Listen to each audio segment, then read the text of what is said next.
Today's episode of Darkness Radio is brought to you by Microdose. Get out of pain, get out of anxiety, and start treating yourself a little bit better. Try Microdose. Microdose is a CBD THC gummy that will get you out of pain, get you out of anxiety, and get you into feeling good again. To learn more about microdosing THC, go to microdose.com and use the code DARKNESS to get free shipping and 30% off your first order. Links can be found in the show description, but again, that's microdose.com, code DARKNESS.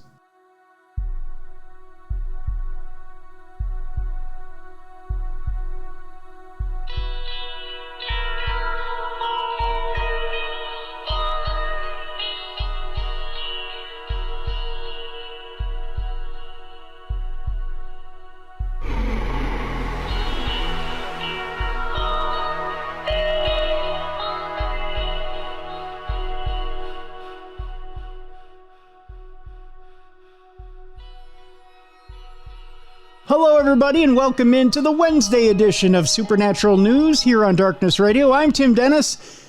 Boy, have I got a funny story for you. But first of all, let's bring in our co-host for today. You're going to think I'm going to say it's the one, the only, the BCB, the Big Cuddly Bear, Beer City Bruiser. But no, it's not. I'm going to throw you a curveball today. It's the one, the only, the lovely, the talented Mallie Fox. Mallie, how you doing? I'm good. I feel like I should lower my voice and pretend I'm him. If you want to. It's totally up to you.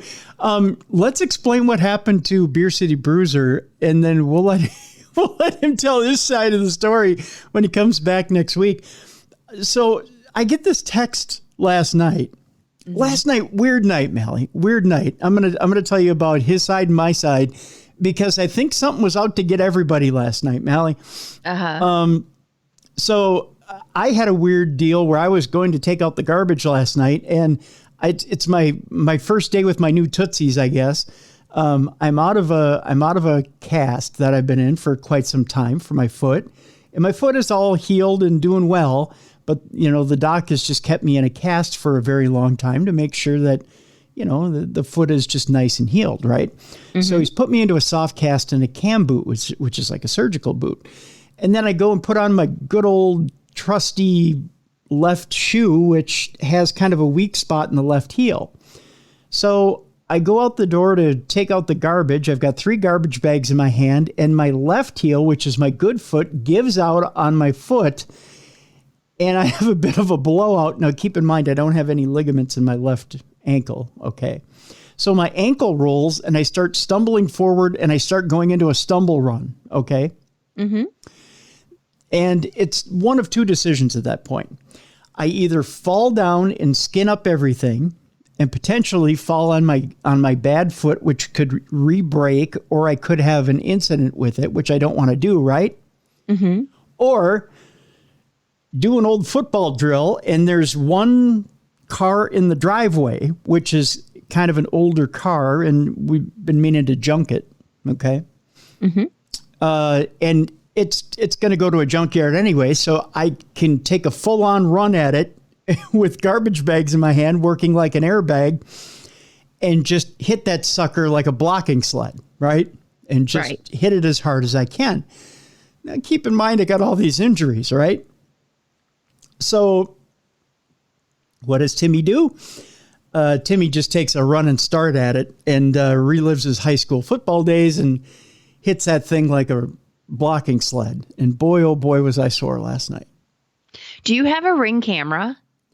I do, but I don't have it installed right now. Because that would be hilarious. You could set music to it and post on TikTok so we could all enjoy a good laugh. I did have a neighbor kitty corner from me who was looking, and I thought I heard a holy shit. Maybe they've got a camera. They might. You could make some money. You might see me on an internet video, just right.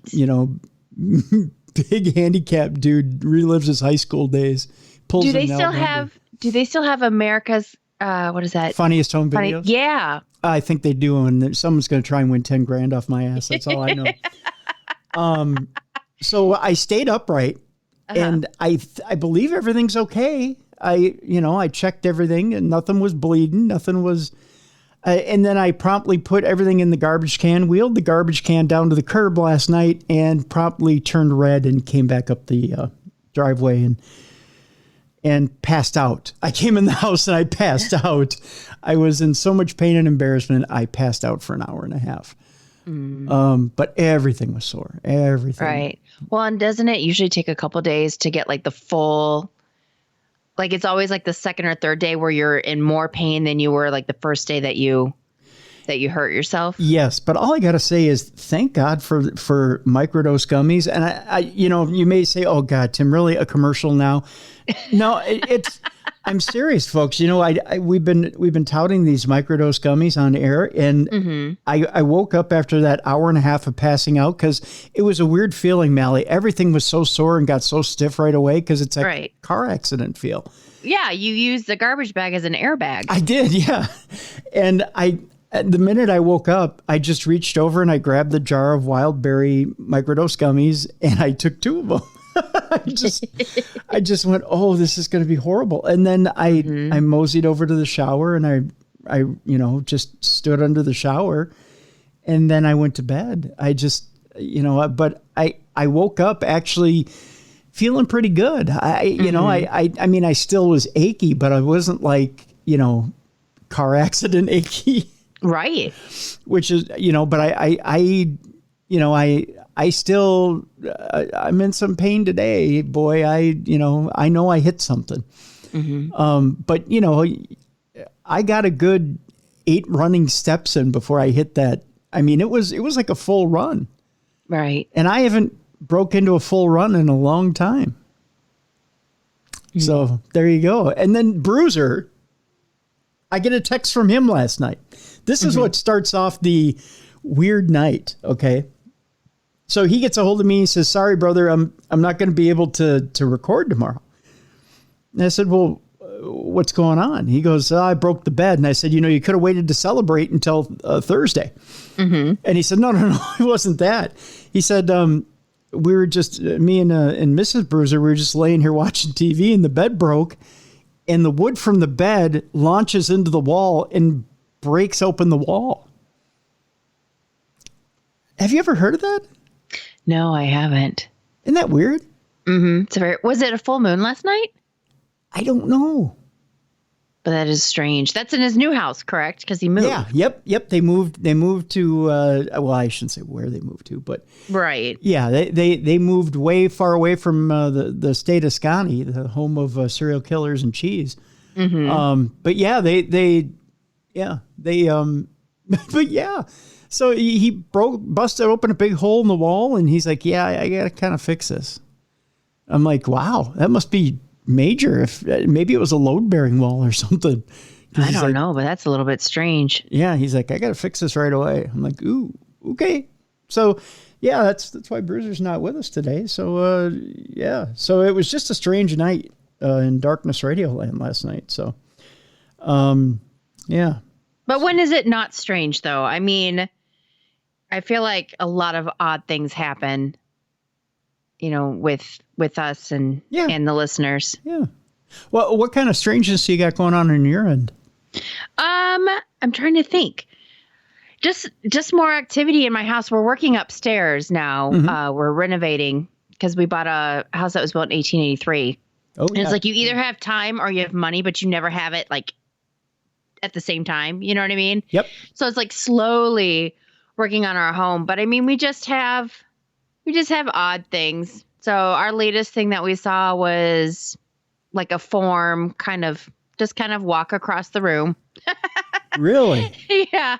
In the next room over. So we hear, footsteps and lots of movement and weird things, but wow. Yeah. But then I also live in a really old town. So I feel like every time I go on the town's Facebook page, someone is reporting something freaky. Like everyone has a story about their house and their business because we're like a river town. And we used to have, it's super old. So we had the War of 1812 here, fought here. And then we've had, I think they found like an Indian burial ground here, and lots of people are finding like bodies in their yards because it was just kind of, just bury them wherever. And, Yikes. then we had mobsters here. So, cause we're like 15 minutes outside of Detroit. So we had the Purple Gang. So we just have all of this stuff. I think every building here is haunted. Wow. So, but yeah, we're always having things happen in our house. And now that we're working on the upstairs, it just seems like we're stirring things up again.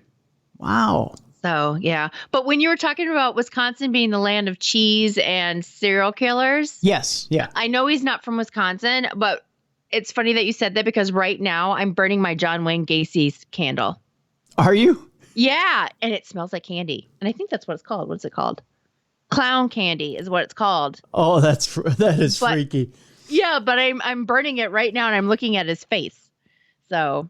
Well, now Gacy was an Illinois guy, but that's okay. That's close enough. That's, right. Yeah, maybe he's a serial killer. Well, yeah. And he's got the three names. I feel like every serial killer has 3 names that they go by. Well, you know why that is? Why? It's because when they take them into booking, they always announce them in a press release by all 3 names. Oh, okay. I didn't know that. Yeah. I just know that Wayne is like a popular name with serial killers. It is. A lot of them have Wayne in their name. Yeah. I'll tell you something off air. It'll freak you out. But yeah, I like to be freaked out. Do it. Yeah. Not now, but I'll tell you off air. Off air. Yeah, I'll tell you off air. Not now. Sorry, it took a second to. No, it's okay. It's okay. Why do I know someone that's a serial killer? You know somebody with the name Wayne. Oh. Yeah. I'll freak you out. Just saying, not me. I'm right. I'm Timothy. In my head, I'm just like, okay, who uses W as like a middle initial or something? It's not me. It's okay. Yeah. But no, it's not Wayne. Okay, never mind. It's not Wayne, but it's close. It's close. Yeah. I'm gonna have to start putting a tracker on me. I know, right? Yeah. But we've got an exciting supernatural news show today, Mallie. I believe we also have a one Parashare story, if I remember right. Yeah, if I remember right, we have one Parashare story. Boy, do we have we've had some good shows the past couple of weeks here in Darkness Radio. You're kind of the cream of the crop here, Mallie. I'll tell you that. You're kind of why. Well, I'm just saying we've had some really good shows and really good guests, and now we've got you aboard, and by gosh, we're hitting home runs left and right here, Mal. Yeah, but this show's just beginning. You might change your mind by the end. No. I might be dumbing it down a little. No, not at all. Not at all. A few weeks ago, we had Katrina on. She came on. Yeah. She talked about portals to hell. We had the ghost. We love her too. We had the Ghost Brothers on. They were great. We talked about. They're so funny. Yeah. We had. They made a threat against Bruiser, I think, which was fun. Yeah, it was a threat, but I don't think I'll take him to Michigan Paracon with me. Yeah, I was going to say, we'll see him next month. The Ghost Brothers, not Bruiser. No, not Bruiser. No, I want to keep him in one piece for a while. Yeah. Right. Yeah. Are you sure? You should bring him along sometime, though, Bruiser. I will. Not this year because he's actually got other commitments. But okay. Yeah, but I will probably next year. That'll be fun. Yeah, I'm going to shoot for next year, bringing him to Michigan Paracon. I think I'm going to shoot for next year. I'm going to try and clear his schedule. You're kind of keeping him as like your little precious, like no one else can meet. Am I? Yeah, kind of. I don't want to share. I don't mean to. I'm thinking maybe we might do a little tour together. He and I. Maybe we'll call it the uninvited tour. Okay. Since we're not booked to any of these other than Michigan Paracon, like the entire paranormal community doesn't want to book us. I think he and we might just start crashing these different paranormal conventions. There you go. Yeah.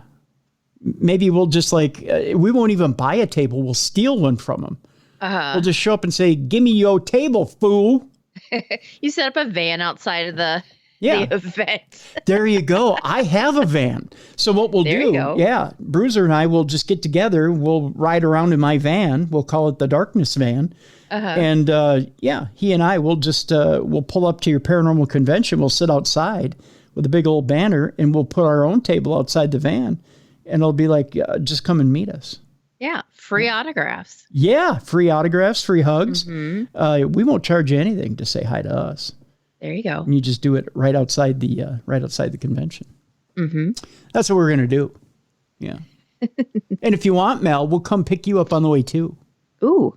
Yeah. I'll bring snacks.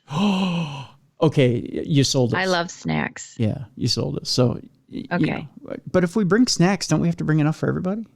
Let's bring an ice cream truck. Oh, that's even better. You know what? Bruiser would say, let's bring a beer and ice cream truck. There we go. Because he loves beer. So if he, and he can probably get it sponsored.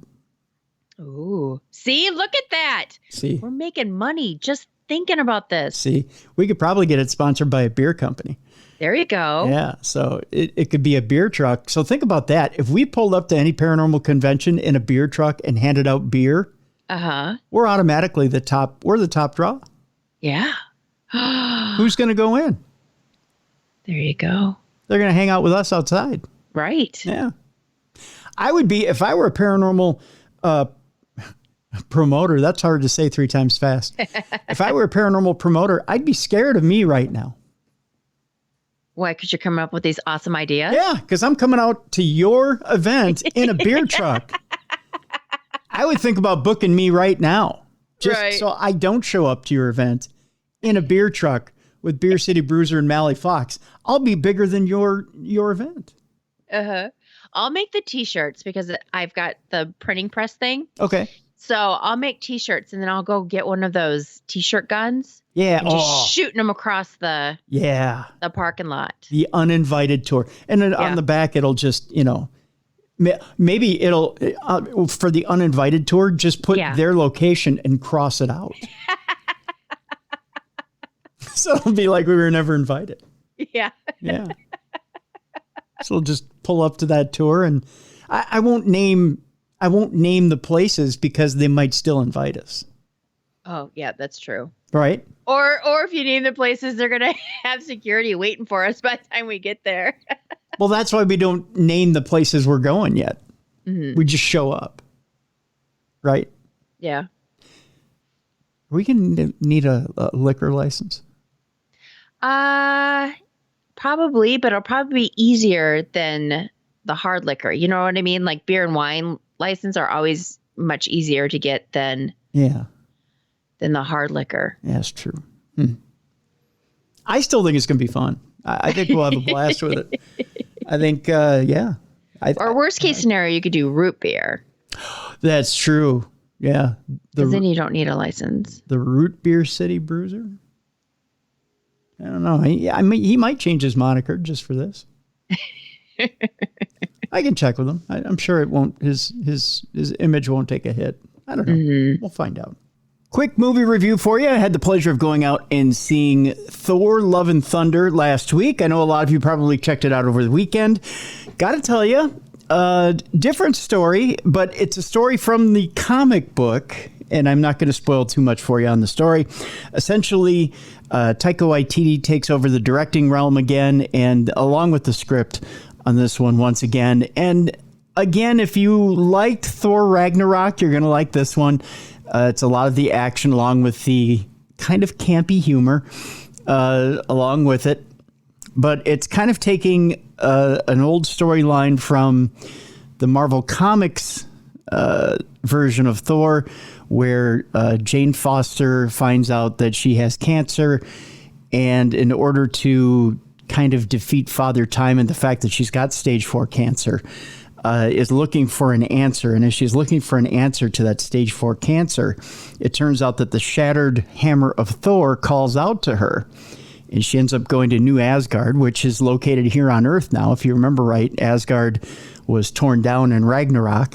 And it turns out that she hears the call of Mjolnir, however you want to pronounce it.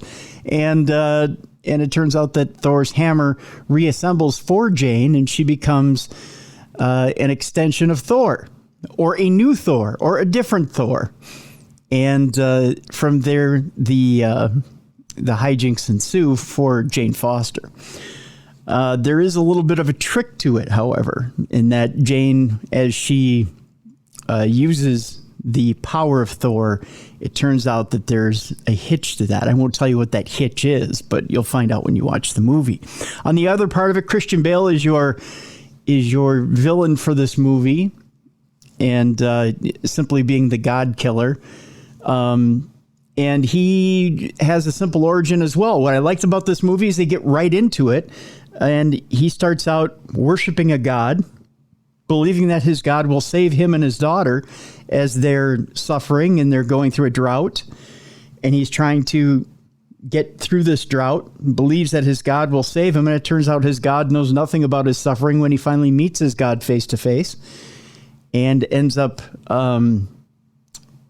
killing his God with an enchanted sword, and ends up getting the power of this enchanted sword. And we go from there. And so he's become a god of sorts, but then he swears that all gods must die. And you've seen that in the commercial. So now he's on a quest, and here we go. So it's a real simple script, for lack of a better term. There's nothing complicated to get in the way. Thor, of course, is kind of still with the Guardians of the Galaxy, but then realizes that he's got to kind of go from mourning overweight Thor to, back into God shape and kind of go back out on his own. And so Thor has his mission. Jane Foster Thor has her mission. The God Killer has his mission. And all of us have our missions, and we're off and running. What I like about it is it's simpler than Thor Ragnarok was. I think that's going to make for a good summer popcorn movie. And I think it's probably easier for the kids, too. A lot of our old favorites are back. That's good to see. A lot of new favorites are back. I think people will like that as well. There's some good cameos in the movie. And overall, although it wasn't as impressive as Thor Ragnarok was, I think it's a better movie in terms of action, in terms of keeping it a little simpler. And it didn't seem to drag as long as Thor Ragnarok did. Although it does kind of falter in places, I still think it's a good movie. And in that, I'll give it 3 3/4 stars out of 5. So I thought it was a good movie, good summer movie, good popcorn movie. And I think Marvel once again and Taika Waititi have done a great job with this Thor movie. And I look forward to the next chapter. And yes, there's a special surprise at the end that makes you think that Thor has, let's just say, expanded his own universe. So that's kind of neat that the Thor pantheon, if you will, keeps moving on, which is good to see. Let's jump into it, shall we, Mallie? Did you see the pretty pictures that NASA put out? They were so cool, weren't they? Though. Yeah. Even what's his name? The big astronomer guy said, "Ooh, cool." So NASA put out these big first official deep space pictures of the James Webb satellite that they took supposedly all the way back to the beginning of time. I don't know how this thing works. I can't tell you. I'm not a scientist. They captured the signature of water on the exoplanet WASP 96b. Somewhere Blackie Lawless is proud that he got a picture named after him. A dying star cloaked by dust. Galaxy cluster Stephan's quintet, which I'm sure Bill Hader was happy for. He got one named after him. And baby stars in the Carina Nebula. All kinds of pictures everywhere got taken by the James Webb telescope. And somewhere Hubble is in a corner just crying because it's only got 1/4 of the capability to be able to take pictures like the James Webb telescope. So now what does Hubble do? Hubble does what? Like family portraits on the weekend to try and make up money? Or what does it do? Yeah, you can find it in the mall. Yes, at glamour next to shots. the old JCPenney's. Taking glamour shots. Yep. Dazzling, unprecedented images of a stellar nursery, dying star cloaked by dust, and a cosmic dance, they're calling it, between a group of galaxies has been revealed to the world by NASA's new super space telescope. I got to ask you, before I read the rest of this, Mallie, when you look at that picture, did you have a wow moment or a holy shit moment? We really are not alone. I would say the latter. Yeah.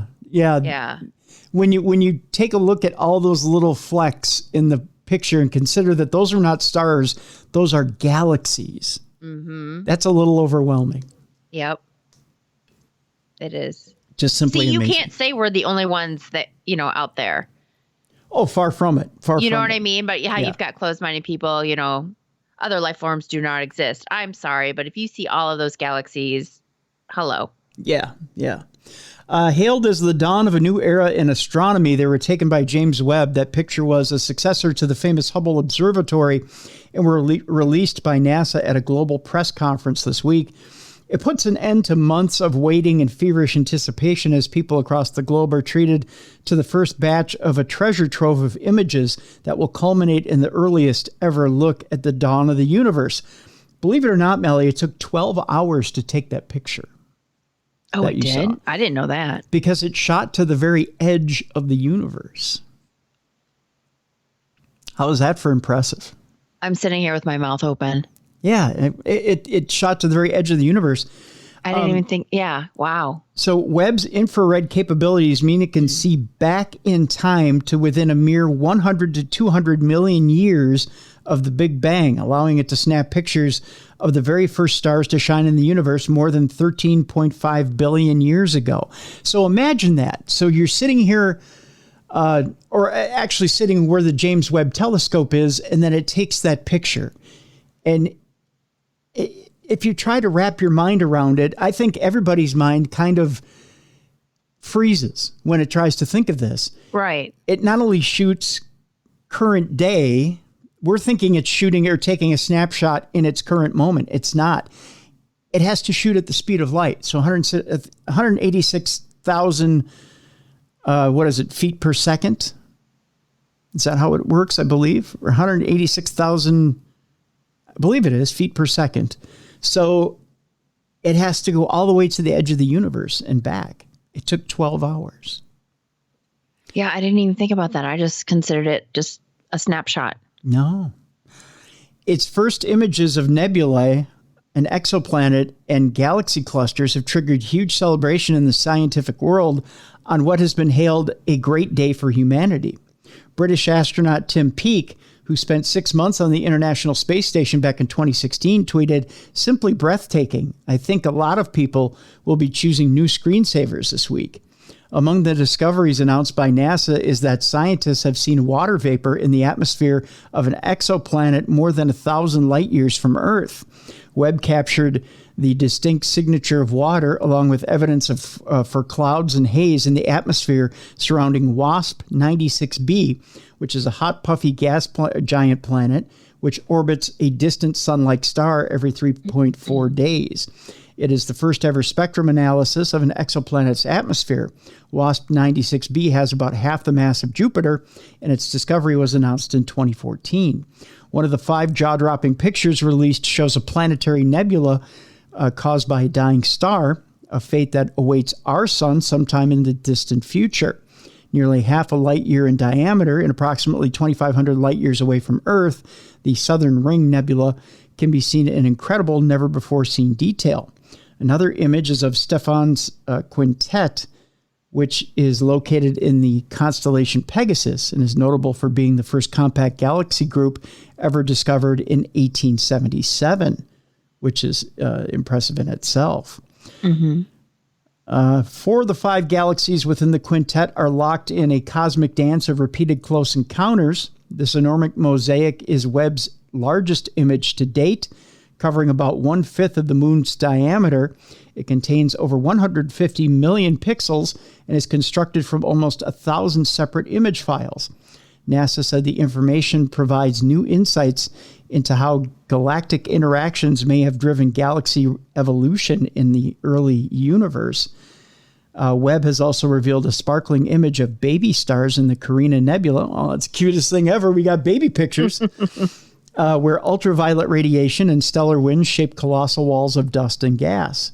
The cosmic cliffs of the Carina Nebula, a star-forming region located roughly 7,600 light years from Earth and our own Milky Way galaxy, were previously pictured by Hubble. However, the new view offers a rare glimpse of stars in their earliest rapid stages of formation, including hundreds that were previously completely hidden from our view.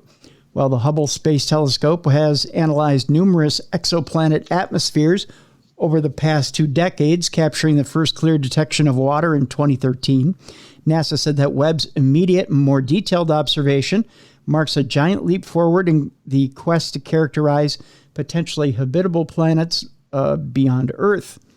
Emma Curtis Lake, who's an astronomer at the University of Hertfordshire, try saying that like the Swedish chef 10 times, Hertfordshire, said, I've just watched the release of the new images and I'm blown away by the sharpness and level of detail in all the images. My favorite moment was when they released the image showing the NIR spectrum of a galaxy that is over 13 billion light years away. I've been impatient to find out how the NIR spec performs, and I can't wait to get my hands on it and test our models for my own research. The NIR spec is an onboard spectrograph, and it's capable of taking spectra of hundreds of galaxies at once. Now, I should explain to people that different scientists are going to get their turn at using the James Webb telescope to be able to look at their own galaxy of their own choosing. So we're going to have different scientists looking at different galaxies and getting their own close-ups on those galaxies and being able to, I believe it's have 6 to 12 hours or something like that with each galaxy and being able being able to get their own data on those galaxies and then being able to report back to the scientific community. So you're going to get loads and loads and loads of information about different galaxies coming up in the next, 10 to 20 years, which is going to be quite fascinating. Think about how far we've come. I mean, when we were like in elementary school, we just did like the 9 planets, you know what I mean? That little model. Yeah. Yep. To now where we're, looking at all of these galaxies and, it's amazing when you, Yeah, it's just mind blowing at this point, especially just getting that first look at that picture. I like you said, the 9 planets. I remember, even as a third grader, being fascinated by the picture of those 9 planets, and going from that and thinking that was all there is to looking at that picture yesterday, and just going, wow, how naive we were when we were young. Yep. And how historic that moment was.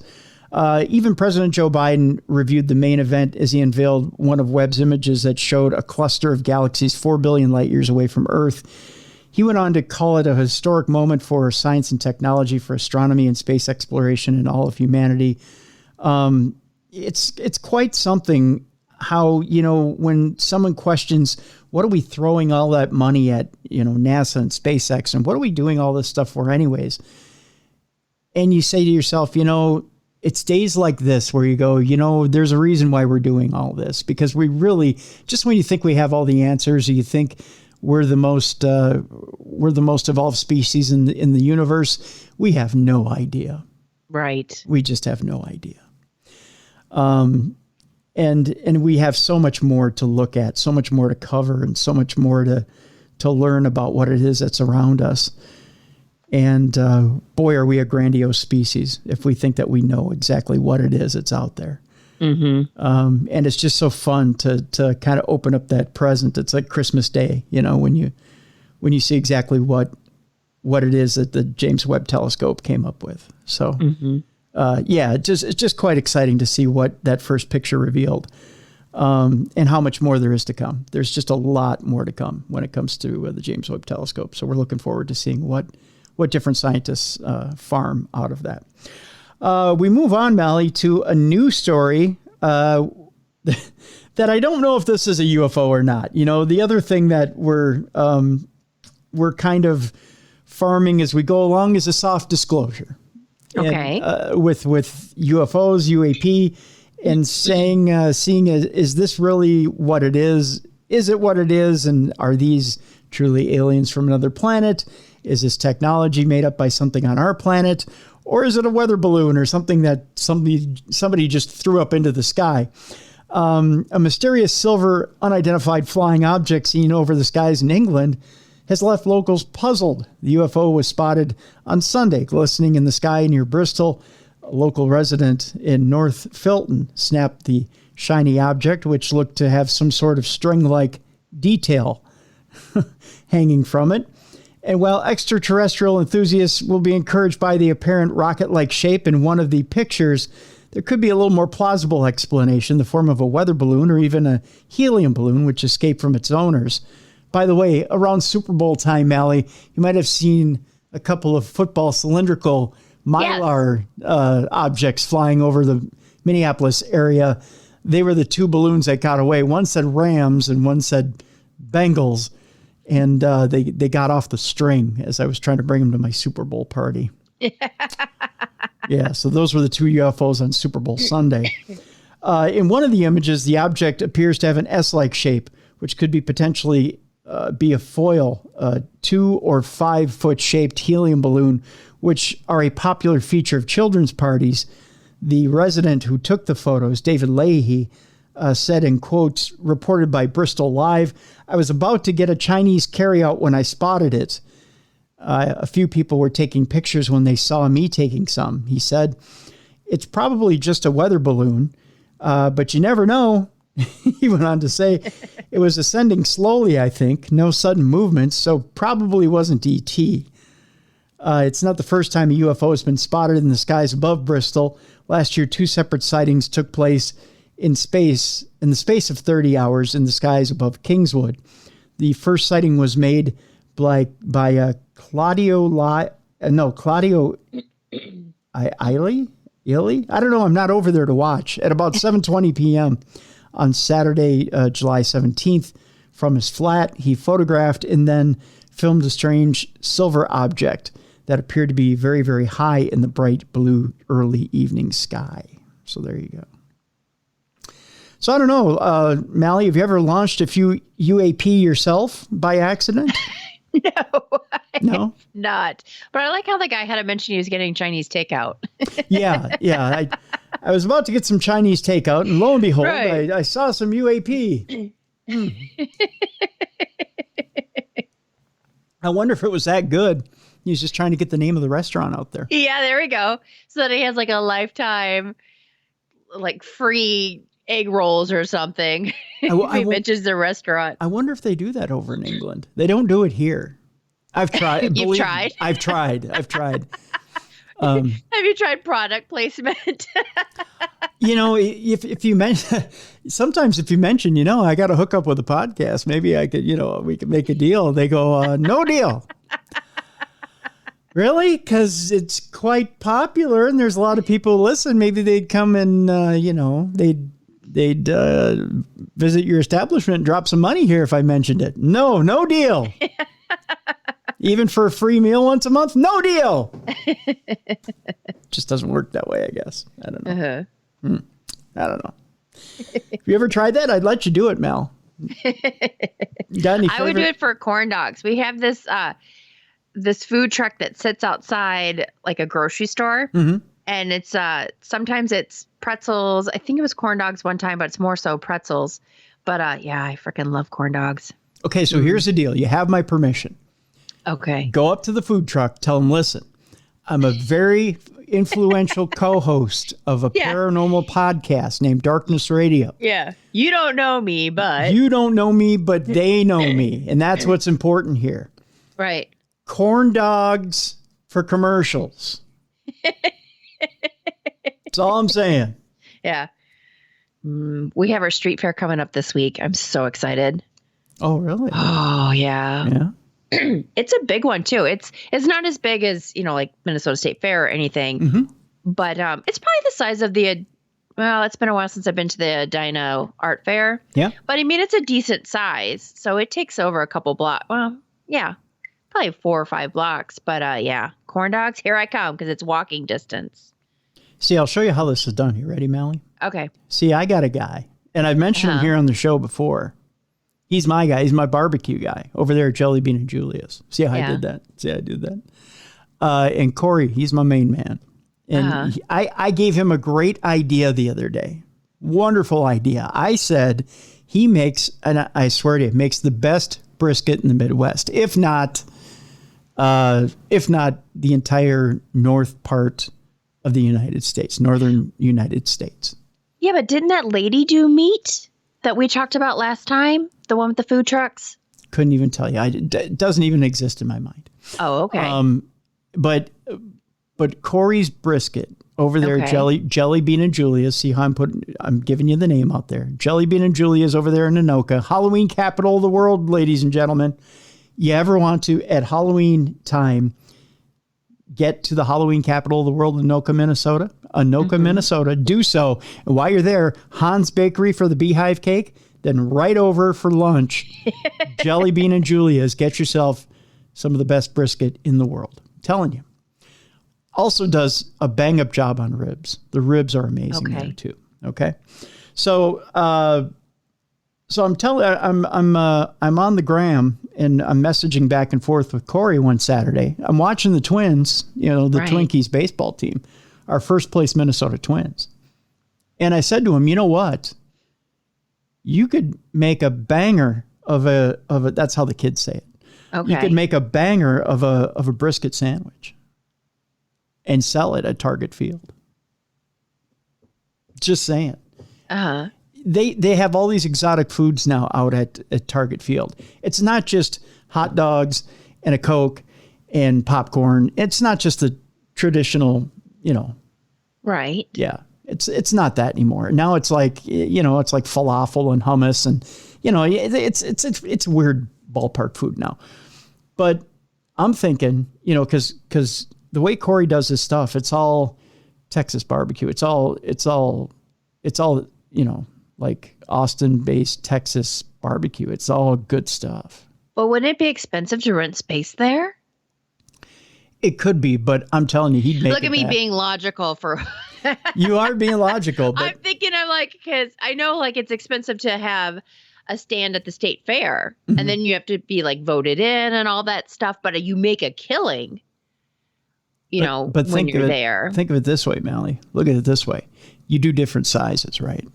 Yeah. You got your fastball, you got your slider, which little sandwich, right? Yeah. Little sandwich is your slider. Have you ever noticed you and I talk about food a lot? I know, but you know what? That's why we vibe so love well. Food. Yeah. We vibe so well because we're on that food kick. Oh my God, love it. Yes, we're codependent over food. Yeah. Plus, I found out people love it when we talk about food on the show. I get more responses from people saying, you talked about that barbecue again, damn it. Yeah. And now we should do another podcast together and just people keep asking me about On the Rocks with Mallie Fox. They're like, when are you firing this thing back up again? I know. I need to. It's just life got so busy and I can't find the balance. I need to find the balance. I really do. I think I need a life coach. Do you need me to coach you on how to get this thing going again? Probably, because I just have to. Yeah, I just let everything get in the way. I do, and I'm so bad about it. But I got it. Yeah. Mm-hmm. Anyway, I'm very upset with myself about it. But you shouldn't be. Don't get down on yourself. You just get in there. You do it, Mallie. I know. But with kids it's like doing the laundry. It's once a week. Oh my God.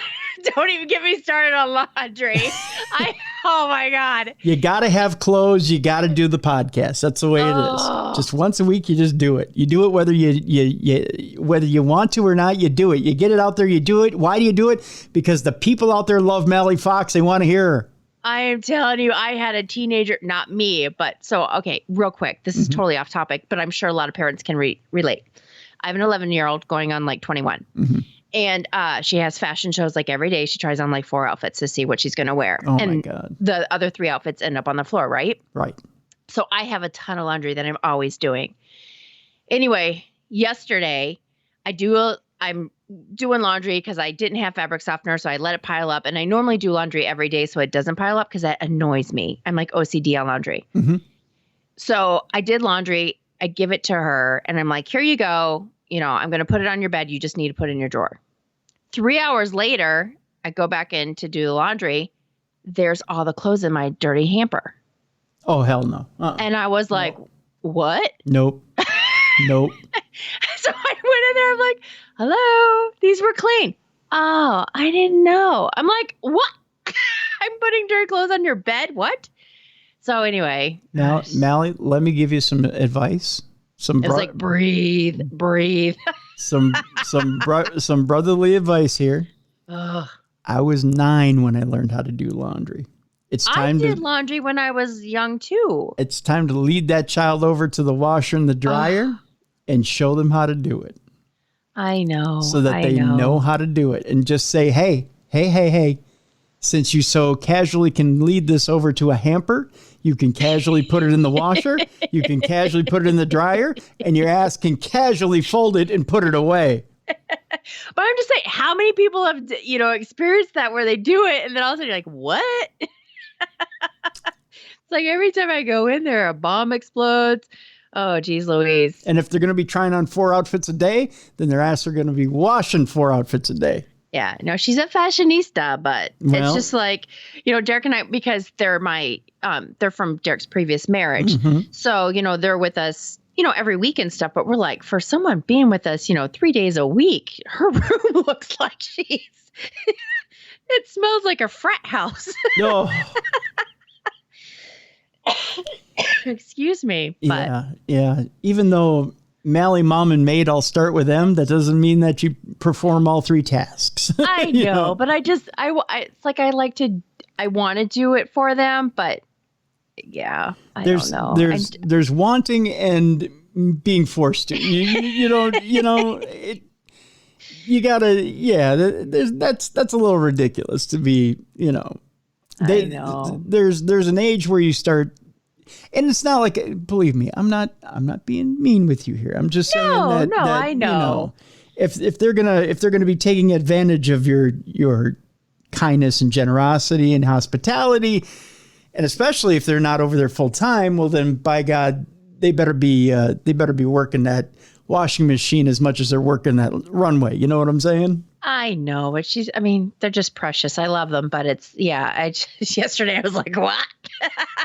I'd tell them you get one courtesy wash while you're over here. The rest is up to you. Yeah. Well, we're going to start the what do you call it? The allowance pretty soon here. 'Cause she's going to be 12. So yeah. It's time. Yeah, it is. It's time to start cracking in there and having them start doing their own stuff. I know, but it's like they do everything at their mom's house. So I feel like, let's make it easier for them while they're here. But yeah, I got to stop doing that. It becomes twice as hard for you. And I understand that you'd like to give them a little bit of a break, but at the same time, life doesn't give you breaks. Yeah. So anyway, I'm sorry. I digress and I brought us. So, You're fine. You're fine. We need to work on a podcast. We need to do Mallie Fox on the Rocks, and we need to do one about food. And we'll just have we could do noise. Remember that time that I made those Nutella sandwiches at your house? Yes. Oh my God. Yeah. Food porn, right? With just our voices. Yeah. It was like ASMR food. Good. Oh God. Yeah. We could make a killing on that, especially on TikTok. Yeah. Mm-hmm. Yepper.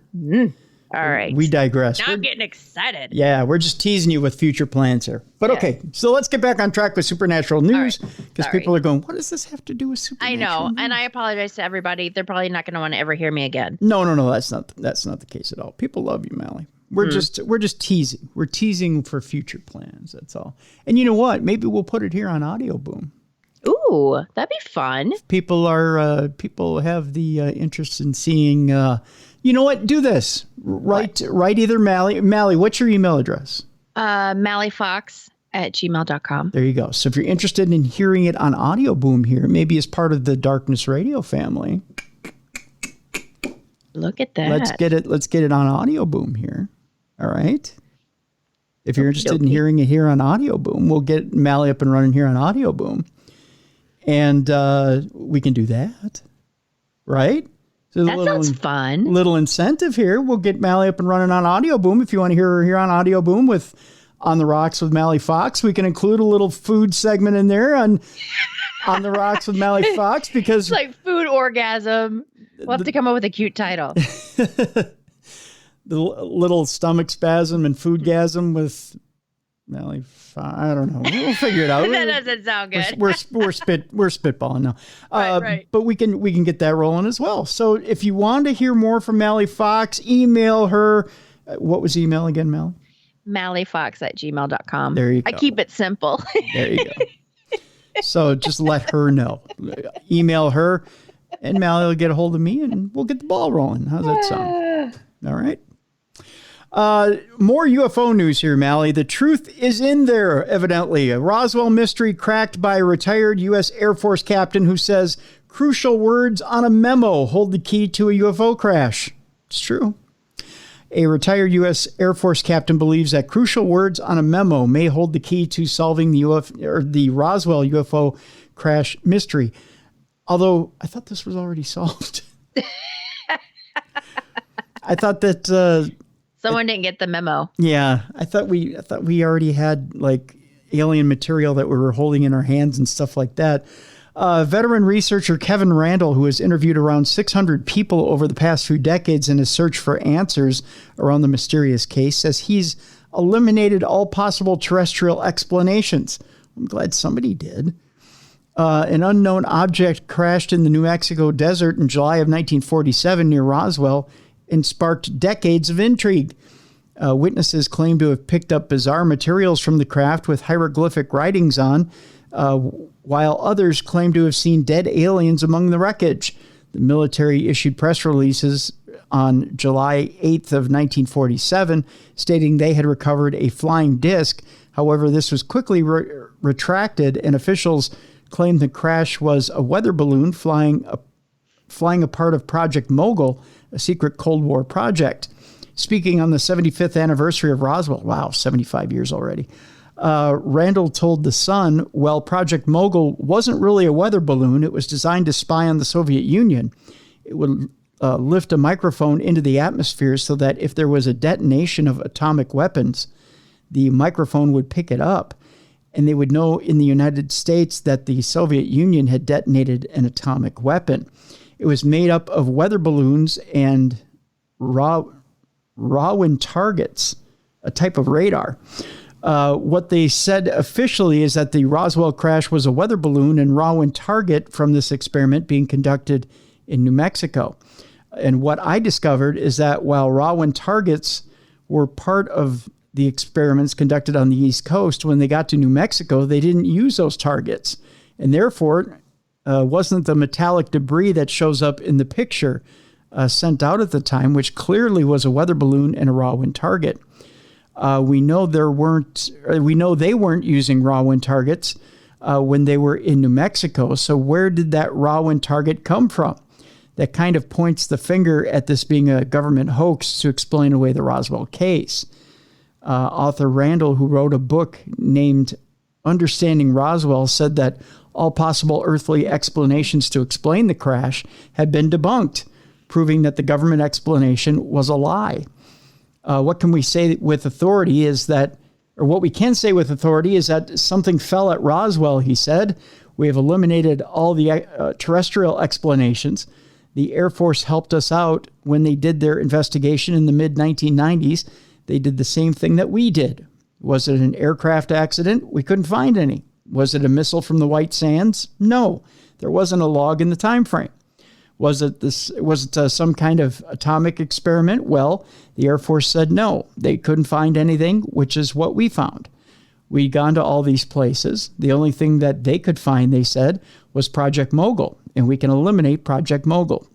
So we have no terrestrial explanation, which is not to say some classified document may show up that shows it was really something else and something much more mundane than an alien spacecraft, but we haven't found that, and we've looked for years and years and years. Randall, who served in the Air Force and National Guard, believes the key to solving the case once and for all is a mystery memo, which can be seen in a black and white photograph sent out on the news wires at the time. The grainy memo appears to say the words "victims of the crash" and is held in the photograph by Brigadier General Roger Ramey. At the time, he was commanding officer of the 8th Air Force in Roswell. Ramey is holding the piece of paper slightly turned away from the camera, but on which some words can be read using technology while others seem to be obscured. The Ramey memo could be the key to this whole thing, Randall said. Ramey was holding the memo in his hand when he was photographed with the debris in his office. And what's interesting is we know when the picture was transmitted over the wire, we know who took it, and we can see Ramey is holding the document in his hand. So we pretty much have the provenance nailed down, he went on to say. There are words in the document when you blow it up that you can read. Some people interpret the critical line as saying victims of the wreck. Well, victims of the wreck takes it out of the realm of a weather balloon, but it's kind of an interpretation of what you see. When I look at the document, it says victims of the wreck, but I also can see it saying other things. It's that kind of faces in the clouds type of phenomenon. Randall says he was involved in an investigation into the memo for a History Channel TV show in which experts used equipment to peel away layers of the negative, but they still couldn't confirm exactly what it said. He believes that developments in artificial intelligence could be the key to finally solving the mystery of what the memo says. We've done all we can in regards to the investigation, but the Ramey memo could be key. The consensus seems to be that they're going to have to apply artificial intelligence to it to see if it can interpret this thing in some fashion. But artificial intelligence isn't capable of doing that yet. We've applied all the technology we can, and at one point we couldn't read as much of it as we can today, but the technology has taken it as far as it can take it. But there is a possibility that AI will develop to the point where it can finally give us an answer. Kind of interesting. Mm-hmm. But evidently, according to Randall, that mystery is solved. So there you go. There we go. There you go. One answer, mystery that may or may not be answered is how a U.S. fighter pilot was killed while chasing a UFO, and that his death was covered up as his family is calling for answers. This one is kind of an interesting little story. Mm-hmm. Thomas Mantell was a 25-year-old war hero when he was killed in a plane crash after being scrambled to chase down a UFO. And almost 75 years later, his family is still desperate for answers. The official story is that he flew too high in a plane and ran out of oxygen while chasing Venus or a weather balloon, but that simply doesn't wash for his grandson Terry and the rest of the Mantell family. The government has tried to say he was a flyboy, that he was like Maverick and Top Gun, but he was just doing what he was told to do, Terry told the Sun online. He had 2 sons. He was married to his high school sweetheart. He was an experienced pilot, and he died chasing something he thought was a threat to America. What was it? I'm not sure. Martell was a decorated World War II veteran who had been awarded the Distinguished Flying Cross for his heroics and even served on D-Day. Yet, despite dodging death from Nazi anti-aircraft guns, the young dad died when his P-51 Mustang mysteriously fell out of the sky just miles from where he was born in Franklin, Kentucky. Captain Mantell, who was flying on a training mission at the time with 3 other pilots, was dispatched by Godman Army Airfield at Fort Knox after reports of an unknown object were sighted on January 7th of 1948. The mysterious shape in the sky was spotted by cops and then airmen stationed in the base's control tower. Some witnesses described the shape in the sky as a 300-foot disc, while others said it was a flaming red cone trailing a gaseous green mist. The sighting came as UFO fever was gripping the United States, being 6 months after the infamous Roswell incident and the first modern sighting by pilot Kenneth Arnold. But while those inflamed public curiosity and America's newfound obsession with flying saucers, Captain Mantell's encounter took a dark twist and a tragic end. Thomas ordered one of his wingmen from the 165th Fighter Squadron to return to base and to arm his plane with hot guns to prepare to engage. The other pilots peeled off the pursuit, but War Hero Mantell bravely sped on towards the UFO. And when he hit 20,000 feet, suddenly all contact was lost with Thomas. It has been reported that some of his final radio communications to the air base's control tower saw him describing a metallic object of tremendous size. After his final messages, there was an eerie silence before visual contact was reestablished with his plane. Sorry, this isn't written very well. Shocked witnesses on the ground were horrified as they saw his Mustang spiraling back towards the earth, crashing into the ground on a farm at around 3:18 p.m. Rescuers rushed to the crash scene, but Thomas was found dead. He left behind his wife Peggy, his sons Thomas and Terry, an enduring mystery that has become a source of pain for the family that is still passed on between the generations. And after his son Terry died last year at age 74 from COVID, his grandchildren are continuing to try and establish what happened to their grandfather. His grandson Terry told the Sun Online, My dad would break down and start crying even up to when he died and spoke about Thomas. He always just wished he got to know his dad, but he never did, and that was a source of pain for him. Terry went on to say, my dad was only 2.5 when it happened, but it always affected him. I first heard about it when I was a very young man, and back then it was hard for me not to talk to people about it because no one would ever believe me. It's incredible, but at the same time, it's sad. Thomas was not even meant to fly that day, but the other pilot was sick, and it was just meant to be a practice mission. I feel a lot of pride when I think about him. He accomplished so much at a young age. He got the Distinguished Flying Cross, and he survived World War II. And for him to then come back home and die the way he did was very painful. And the government have not done Thomas justice. That's a weird sentence. With the 75th anniversary of Roswell approaching and the conversation around UFOs becoming a national security debate in Washington, the Mantell family are calling for answers. UFOs have stepped up from the realm of fringe conspiracy theories into congressional hearings and Pentagon reports, with lots of very senior officials and politicians admitting there is something in the skies. And so far, no explanation has been given, with hundreds of sightings investigated by the Pentagon remaining as unexplained and potentially posing a national security risk. Military pilots and other veterans are now feeling more confident to come forward and talk about their experiences. Some of these people have had to live with that, and for such a long time, it must be rewarding for them to come forward and share their story, Terry told The Sun Online. Would they lie, he went on to say? These are big-time pilots. What do they stand to gain? And this contrasts with previous U.S. government investigations, such as Project Blue Book, which totally dismissed reports with UFOs. Terry said that the Air Force tower controllers who witnessed Thomas's encounter with a saucer-shaped UFO were told not to speak about what they saw. They were told that if they did, they would lose their pensions, and eventually the crew were dispersed across the U.S. The family have even met with one for airmen who confirmed this story to them. For the Mantells, there's no question there was a cover-up surrounding Thomas's death, but the new push for transparency in Washington has given them hope.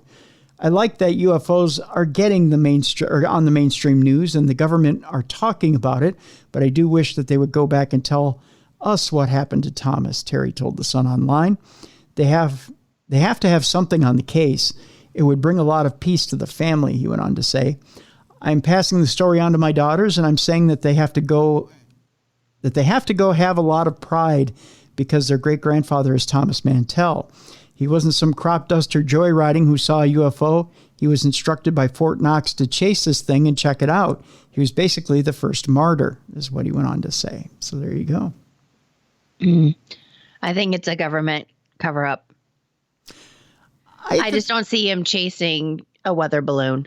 No, not at all. And it's odd that this isn't one of the stories that comes up in some of these hearings that, hey, what, this Thomas Mantell is one of those ones that did go after the UFO, but mysteriously didn't come back. And even though some of those witnesses are probably no longer with us, right?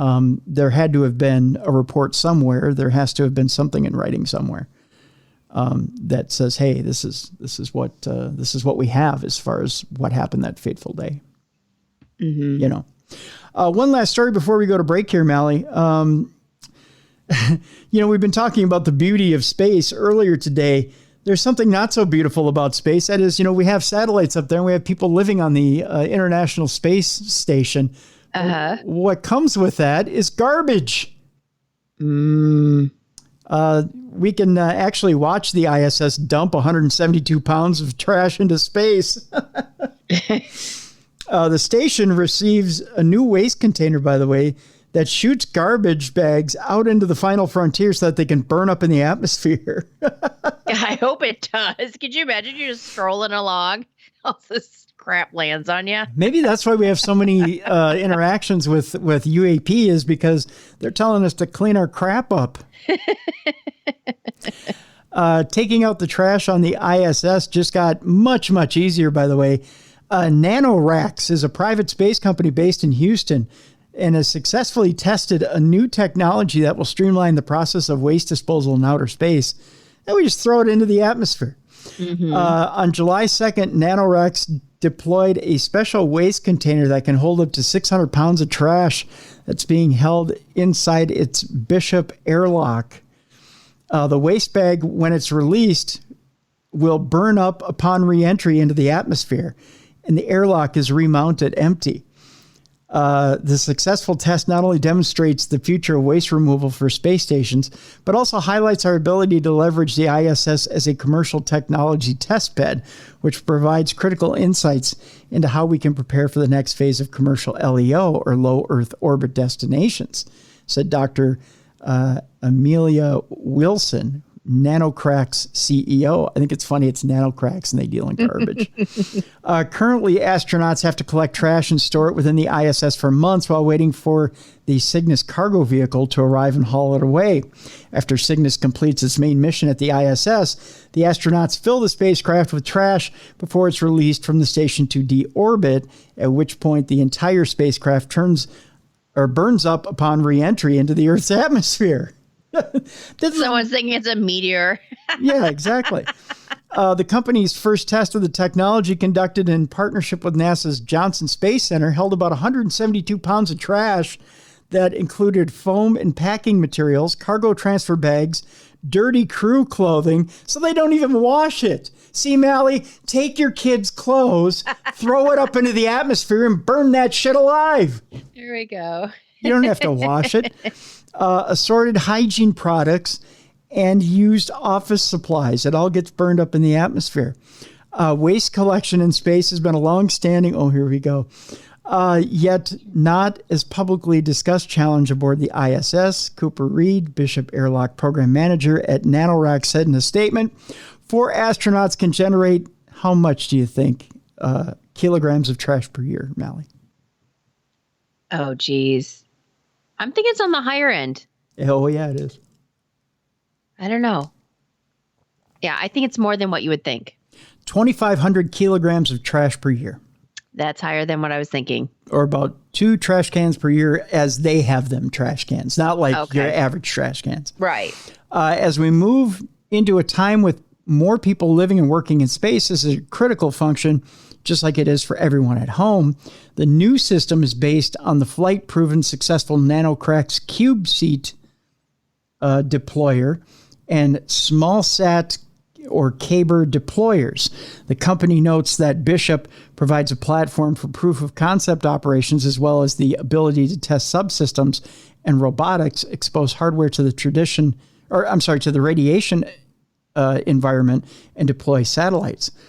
The ISS is a $100 billion science and engineering laboratory that orbits 250 miles above Earth.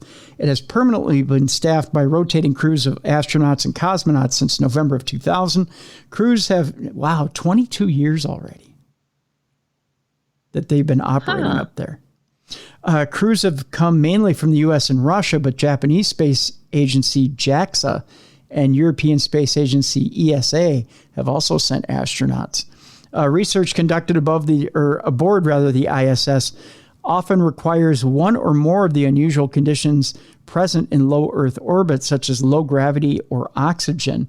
ISS studies have investigated human research, space medicine, life sciences, physical sciences, astronomy, and meteorology. The U.S. Space Agency, NASA, spends about $3 billion a year on the space station program, with the remaining funding coming from international partners, including Europe, Russia, and Japan. So far, 244 individuals from 19 countries have visited the station, and among them, 8 private citizens who spent up to $50 million for their visit. Jeez Louise. Yeah. There's an ongoing debate about the future of the station beyond 2025, when it is thought some of the original structure will reach end of life. Russia is a major partner in the station and plans to launch its own orbital platform around then, with Axiom Space, a private firm, planning to send its own modules for purely commercial use to the station at the same time. NASA, ESA, JAXA, it sounds like I'm speaking like Jar Jar Binks, I know. And the Canadian Space Agency, CSA, I know you're a big fan of them, Mallie. are working together to build a space station in orbit around the moon, and Russia and China are working on a similar project that would include a base on the surface. So there you go. My only concern is this, Mallie. Sure, they put it into the atmosphere to burn up. What happens about the stuff that gets through the atmosphere into the surface of the planet? Yeah. Yeah, then you just get a bunch of garbage on your head. Know what I'm saying? Know what I mean? Mm-hmm. Just I'm picking up what you're putting down. Yep. And if you...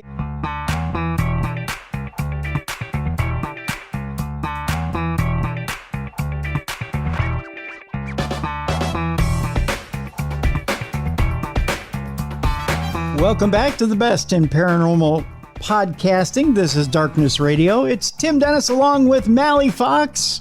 Your City Bruiser is out this week. He'll be back next week. I'm going to go ahead and read this Parashare anyways, Mallie. Fabulous. Although it says hi-oh Tim and BCB, we'll just say hi-oh Tim and Mallie. How's that sound?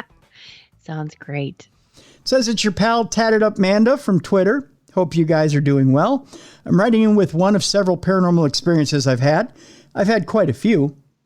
The crackle of supernatural energy has always seemed to follow me from a young age, particularly in dreams. I'll start with this one. Back in summer of 2019, a friend surprised me with a birthday trip to New Orleans. That's a nice surprise. I love New Orleans. Yeah. A place that has always fascinated me and I've always wanted to visit, but I didn't know our destination until we were at the actual airport.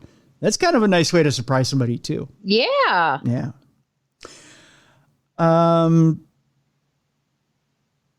It also says, I was very surprised and excited, but a little bummed that I didn't have time to plan all the paranormal sightseeing I wanted to do. My friend entertains the spooky, but not to my extreme degree. Oh, well, I see that. The plane ride wasn't very long. We were flying from New York City, but by the end of the flight, I felt completely drained. We got to our hotel. I needed to lay down and recharge. I fell asleep, and I had a very vivid dream of being in a crowd of people dressed in festive white ritual garments with red accessories that did not look like it was from this era. It was a religious celebration held in an open space with cobblestone in front of a large white or off-white building, with many large arches.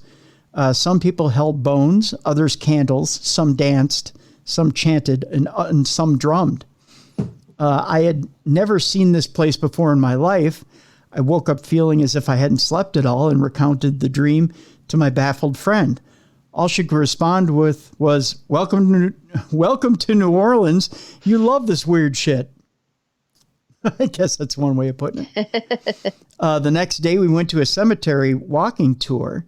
We walked around town with our guide, learning about the amazing history, and even got to visit the grave of Madame Marie Laveau in the Louis Armstrong Cemetery. It was there. Oh, what's that, Mallie? Oh, nothing. I was going to interrupt, and I was like, nope, that's rude. Oh, okay. I was just going to say, did you know that there's more than her body in there? There is? Yeah, in those crypts, they put tons of bodies in each one. Really? Yeah. I had no idea. I just thought it was like you had it yourself. Nope. They pile bodies in there. Huh. Interesting. I learned that on the tour. Huh. Okay. It was there that we learned that our hotel, the Maison Dupuis, was known to be one of the most haunted places in the state, as it was built on the old St. Peter Street Cemetery. When excavating for the pool many years ago, several coffins were unearthed. Oh, that's creepy. Our guide gleefully informed us, I'm sure they did. Our tour ended in Louis Armstrong Park, Congo Square. Looking around, I went lightheaded, realizing we were standing in the very place I had dreamed of the day before. Ooh. Oh. I took a seat on a bench to process my deja vu as my friend went pale, realizing we were in the exact place I had described. The history of Congo Square was explained by our guide as a place of tradition for African worship and congregation in the 19th century. How I saw this in a dream or what the connection was, I don't know. But I feel my fascination with New Orleans was a call from something more than just curiosity. I didn't sleep much that night, and we flew home the next day. I plan on making another trip back to explore the places I missed. Although this time it won't be a surprise. I'll let you know if I experience anything similar the next time around. Thanks for letting me share. I'll send in another one soon. Keep up the great work, guys. My love to Chip and Ziggy. Oh, Amanda. So Chip is of course one of the chipmunks out here, and right. Ziggy is Bruiser's new dog. So there you go. Oh. And signed Manda. Well, Manda, you got thoughts here, Mallie? Because I think I know exactly what happened. What do you think happened? Oh, I wanted to get your thoughts first. Go ahead. Well, I mean, maybe she's reincarnated, or maybe she traveled. I don't know. I mean, I believe her to be so descriptive and never being there. And then the next day it's exactly where, I mean, it's matching up to, what you dreamt about. So who knows? Maybe she's reincarnated. I think you're right. I think it's past life. Yeah. Yep. You touched down, you had a flash. It was just a flash of a past life.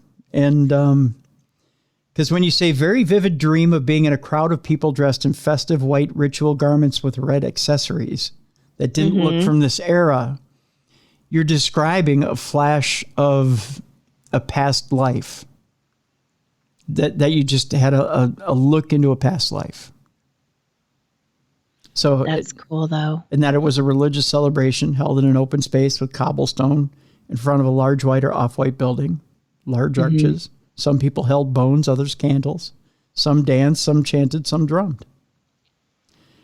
And yet you woke up as if you hadn't slept at all and recounted the dream. And you're saying you're recounting a dream, but again, feeling like you were there. So obviously you were there. Right. To me, because she even referred to it as deja vu. Yeah, exactly.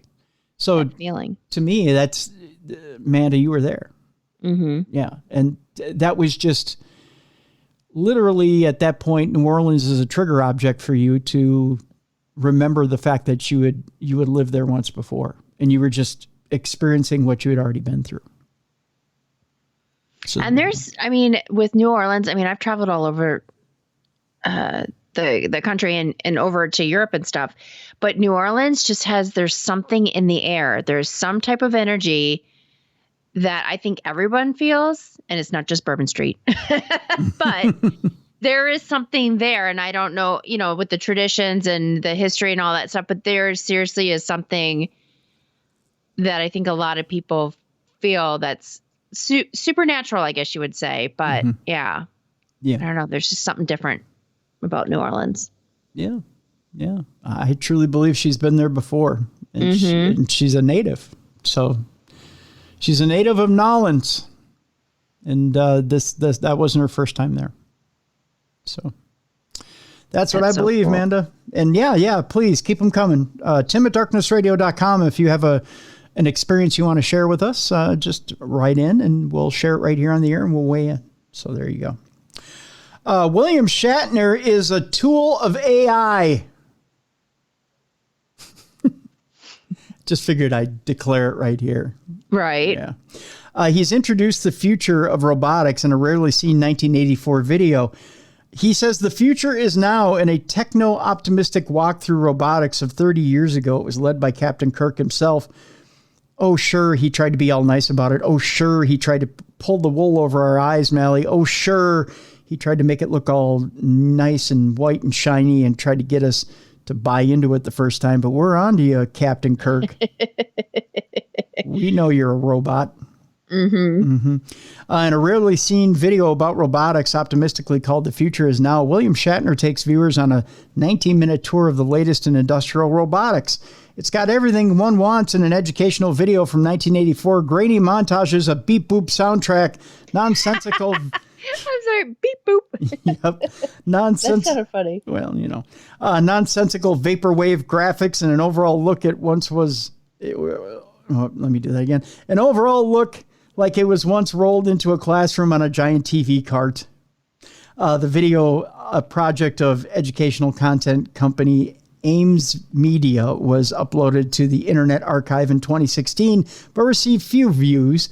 The Computer History Archives project uploaded it to YouTube on Monday to similarly little fanfare, but it's a piece of 80s computing nostalgia that's worth revisiting. The video opens with Shatner giving an awkward autograph to a small C-3PO type robot, like it cared. He probably charged it $150 or $200 too. He does charge a lot for his autograph. Yeah, he does. A little rolling can with a cheery voice that beeps its thanks as it gets the autograph. Then comes a walk through the capabilities of Cincinnati Millicron's T3 for the Tomorrow tool. Yeah, it is a tool, isn't it? Industrial robot, the first commercially available computer-controlled industrial robot. When Shatner showed off this steel collar worker, as he introduces it, it was a feat of cutting-edge engineering. Today, it's a dinosaur in a museum.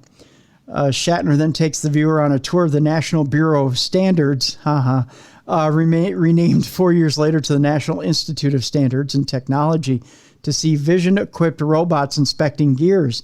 3 years earlier, the NBS released a report from a workshop of engineers and researchers that heavily focused on vision-equipped robots and how to make the burgeoning field more commercially appealing.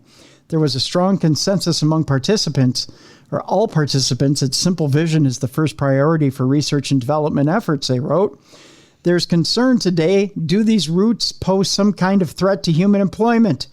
Shatner rhetorically says, robotics seems to point the way towards increased production and improved product quality without corresponding increases in manufacturing costs. If that should come to pass, why there ought to be more employment opportunities in the expanding economy, not less. Oh, he was so on the robot side.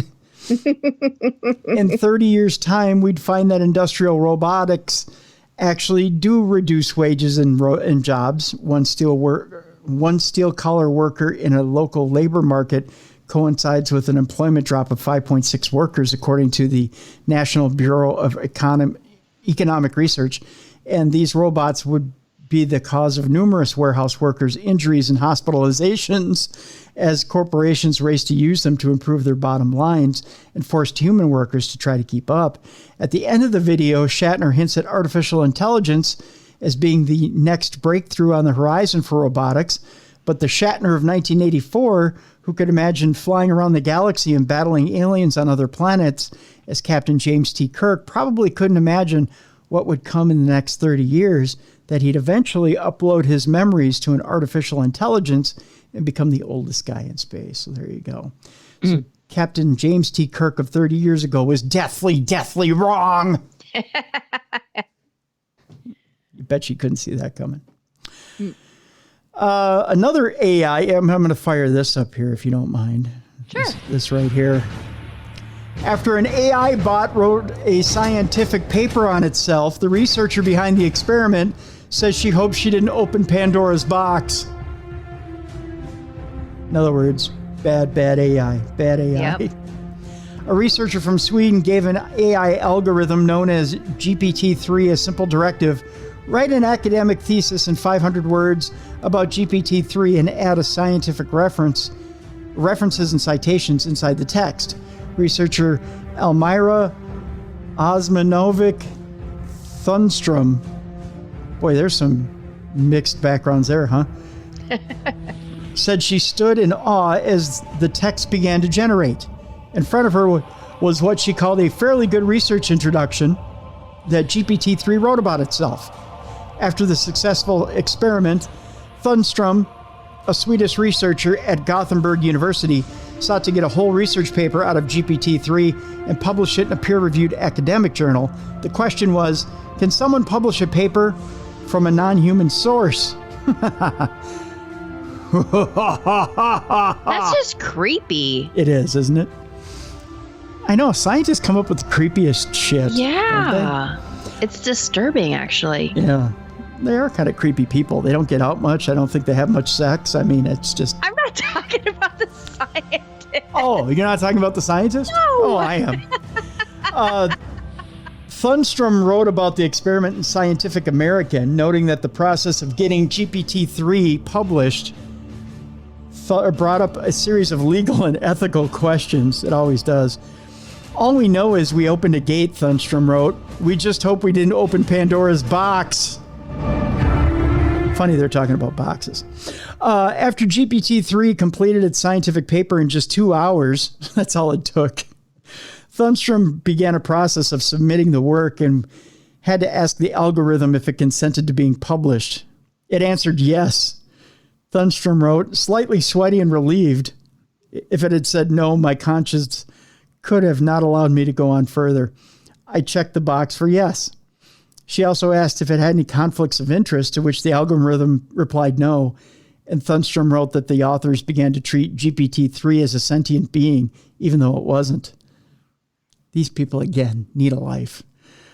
Academic publishing may have to accommodate a future of AI-driven manuscripts, and the value of a human researcher's publication records may change if something non-sentient can take credit for some of their work, Thunstrom wrote. The sentience of AI became a topic of conversation in June after a Google engineer claimed that a conversational AI technology called Lambda became sentient and had even asked to hire an attorney for itself. Oh, jeez. You know, you're in trouble when it wants an attorney. Experts said, however, that technology is not yet advanced to the level of creating machinery resembling humans. In an email to Insider, Thunstrom said that the experiment has seen positive results among the AI community and that other scientists are trying to replicate the results of the experiment. Those running similar experiments are finding that GPT-3 can write all about subjects, she said. One scientist says, I read the article about GPT-3 during the weekend today, bored because of a too long COVID isolation and trying to write a paper myself. I decided to try what GPT-3 can write about my own research topic, the result, and some reflections on the next tweets. Again, bored beyond recognition. This was our goal, Thunstrom said, to awaken multi-level debates on the role of AI in academic publishing. I don't get what they're doing.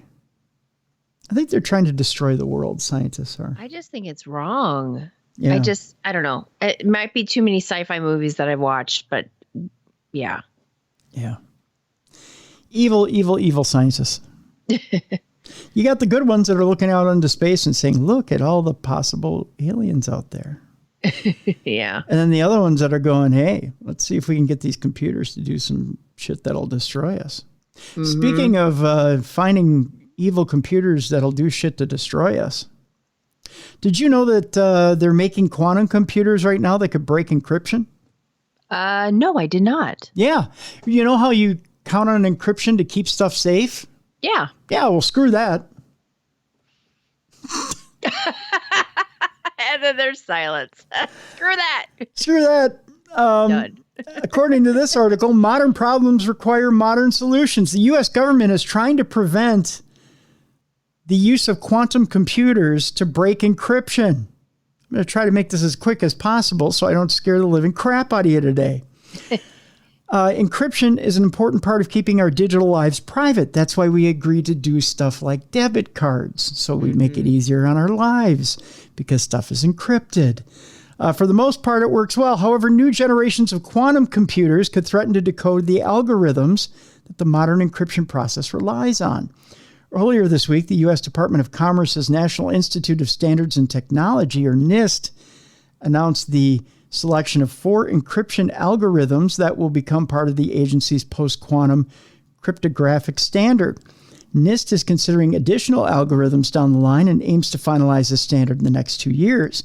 NIST first asked for contributions, because I'm ghetto like that, around creating and testing an encryption algorithm that could hold up against attacks from emerging, but potentially powerful quantum computers back in 2016.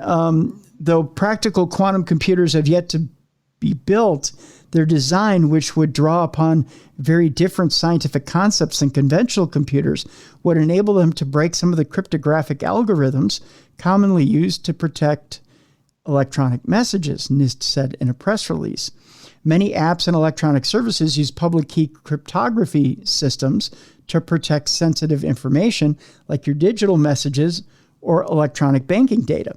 Central to this method is pairs of large numbers that act as the public and private keys for decrypting the message. But to hide the keys from prying eyes, computer algorithms use these numbers and math equations that are designed to be easily solvable in one direction, but hard to reverse engineer. For example, the numbers can be multiplied together to produce massive figures that cannot easily be factored.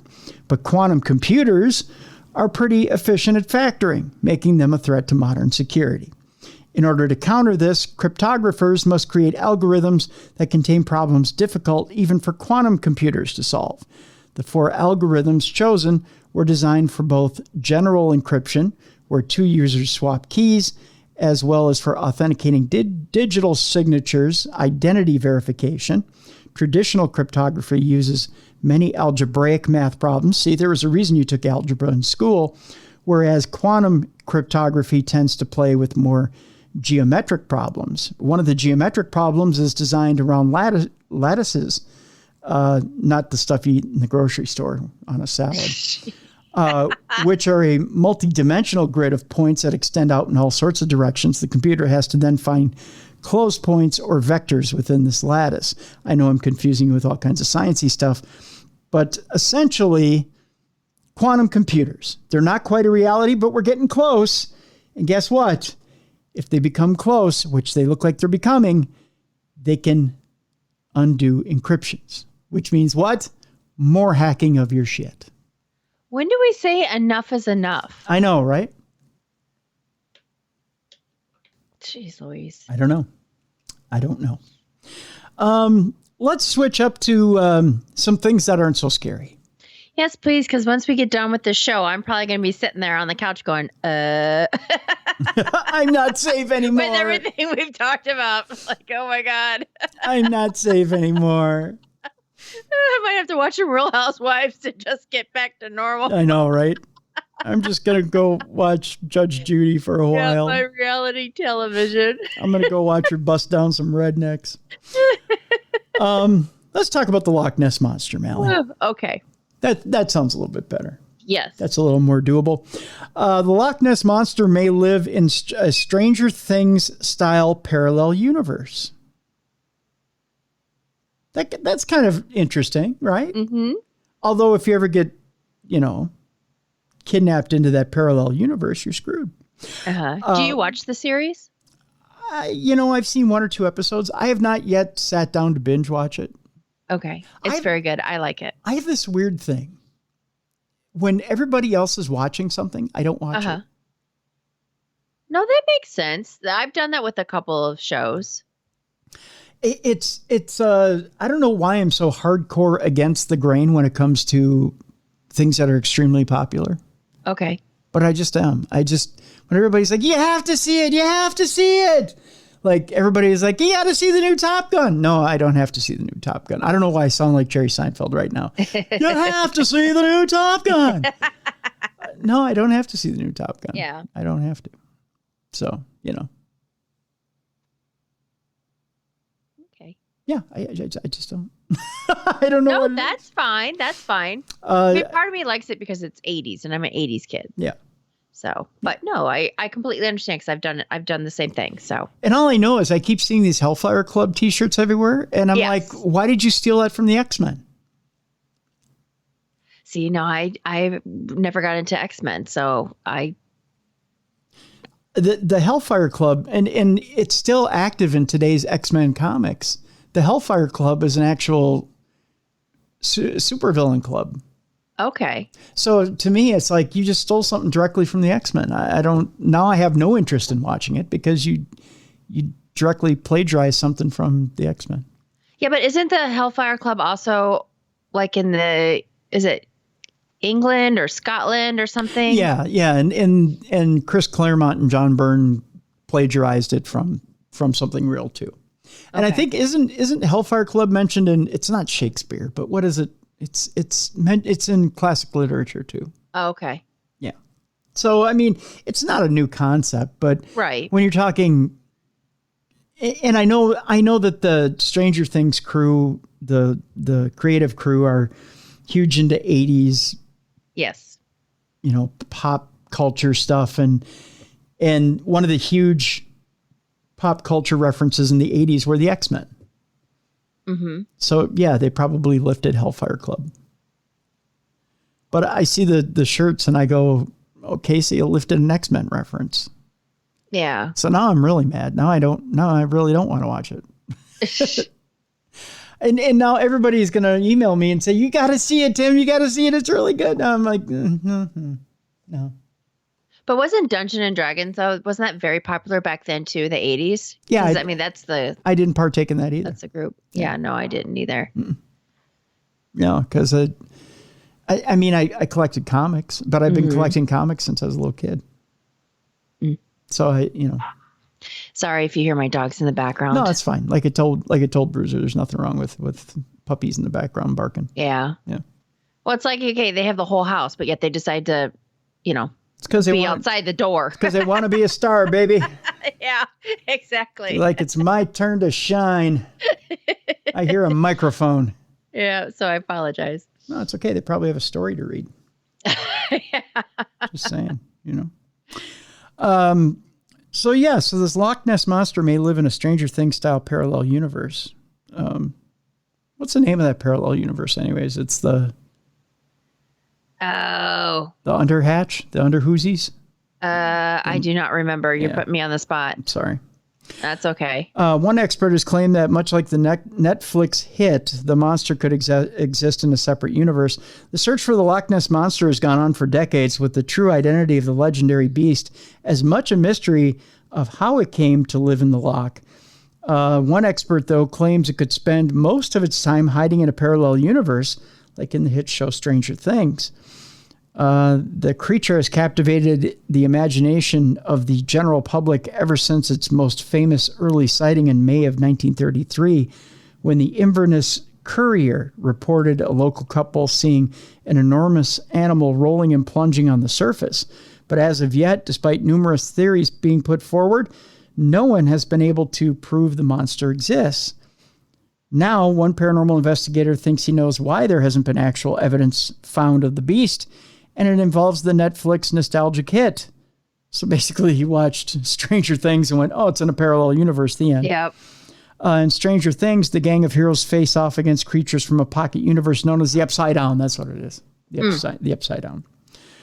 And Scott Ron Halliday believes this could be a clue as to where Nessie disappears. He said scientists have suggested that there could be other universes, and somehow our world interacts with these other worlds through portals. With the Loch Ness Monster, people could be seeing a dinosaur that existed in the past.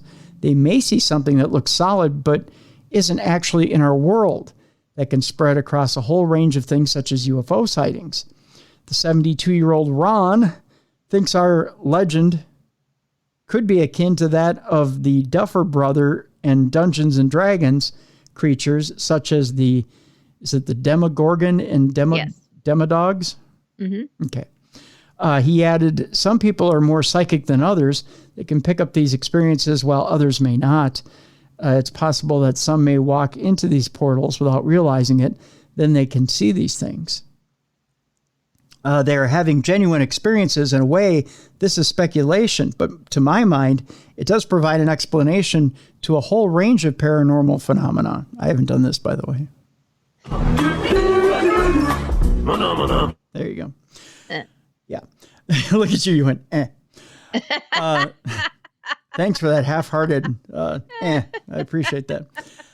This theory differs from the one which resurfaced a few weeks ago. A 2007 report gained notoriety after it suggested that the giant beast could actually just be a huge frog. I don't see. I don't think it's a frog. No, I don't see a frog in that either. No. In 2005, a team from the United States-based Sea Trepid Incorporated performed a full deep water scan on the loch in hopes of finding the mysterious Nessie, but all they found was a frog living at an astonishingly 325-foot deep spot below the water. Deep diving frog. Mm-hmm. Yeah. It wasn't Senior Frog, but it was a deep diving frog. That's for sure. Got a couple more stories left here today. 4 more to be exact. Did you hear last week about Coyote Peterson? No. Not my neighbor, by the way, Coyote Peterson. I think he wanted a name like Indiana Jones. He even wears a fedora and everything. Get out. Does he? Yeah. Coyote Peterson claimed he found a Bigfoot skull. Okay. And he was all the rage last week on social media. People were like, oh my God, look at the size of the skull. Coyote Peterson. He was getting quite the name. And then all of a sudden he came out with this video and pictures. And the skull was kind of big, but everybody was like, is that a gorilla skull? You know, they're kind of questioning what this thing was. Right. So the town was Coyote Peterson, at least for a couple of days.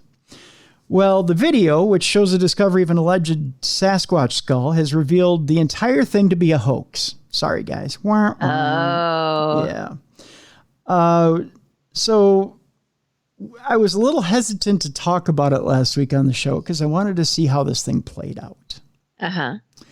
Well, the wildlife enthusiast and presenter had discovered a Bigfoot skull in the forest of British Columbia and had smuggled it back to the U.S. through customs. Probably not a great idea. Photographs posted up on his Facebook page, which were uploaded as part of a teaser for his upcoming video about the discovery, managed to generate a great deal of interest online. The full video has been posted up. And predictably, and you know what? I'm going to put a link to it in the description of the show so you can take a look at it. And predictably, it turns out that the discovery of the skull was never actually intended to be genuine. You heard me right. Instead, Peterson presents it with a video as a what-if scenario.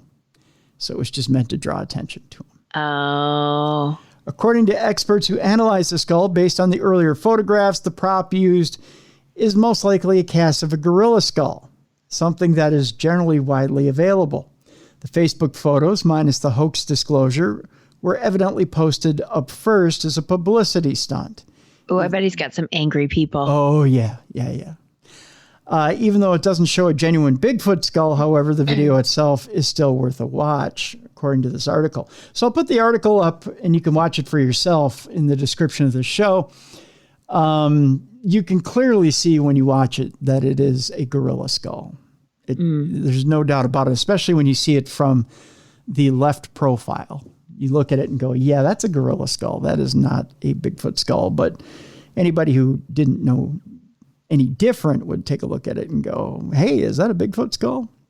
Remember that hoax like years and years ago where it was a costume was it in a freezer or a cooler or something? And they were saying it was a legit Bigfoot. Yep.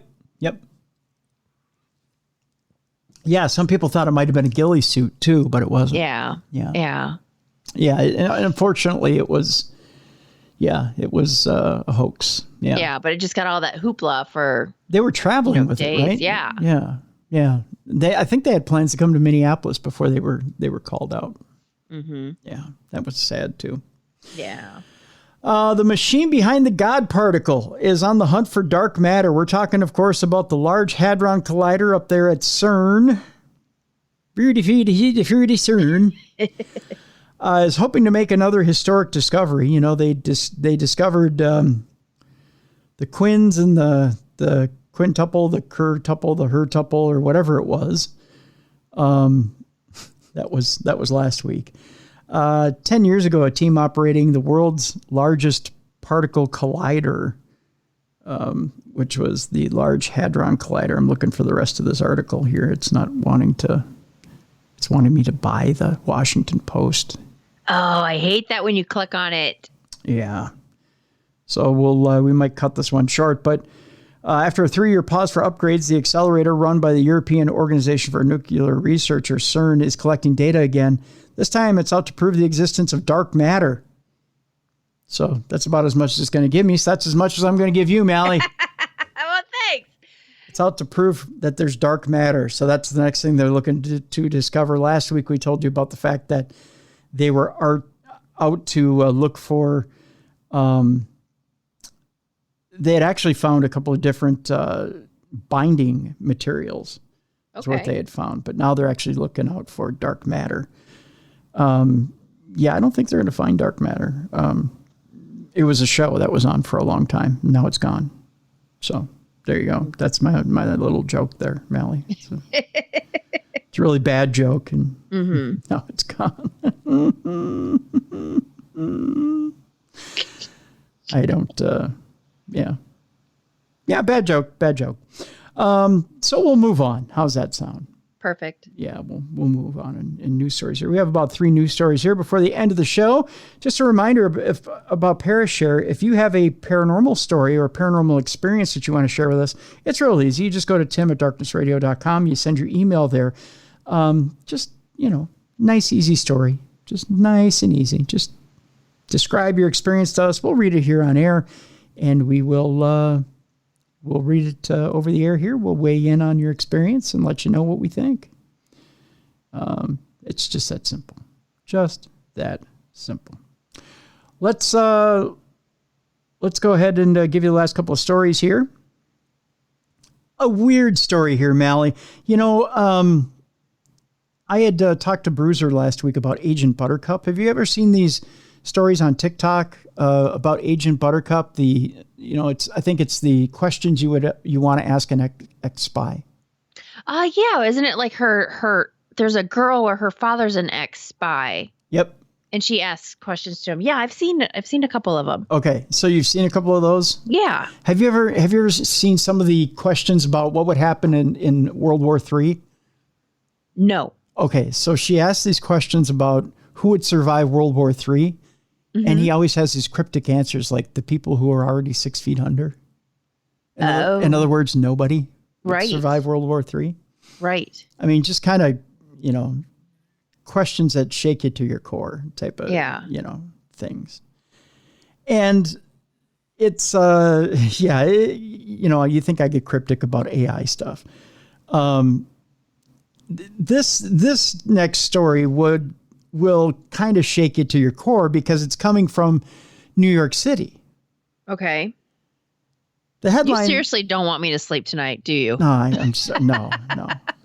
This next story's headline is "Don't Ask Me Why. New York City releases video about what to do in case of nuclear war." Why now? Yeah, exactly. New York City's advice to nuclear war survivors is good, but it still supposes a world when the living don't envy the dead. In other words, it ain't going to be a nice existence. Right. Right? New York City's latest public service announcement is all about how to survive nuclear war. Again, why release this now? I know, it's like they're putting out feelers or,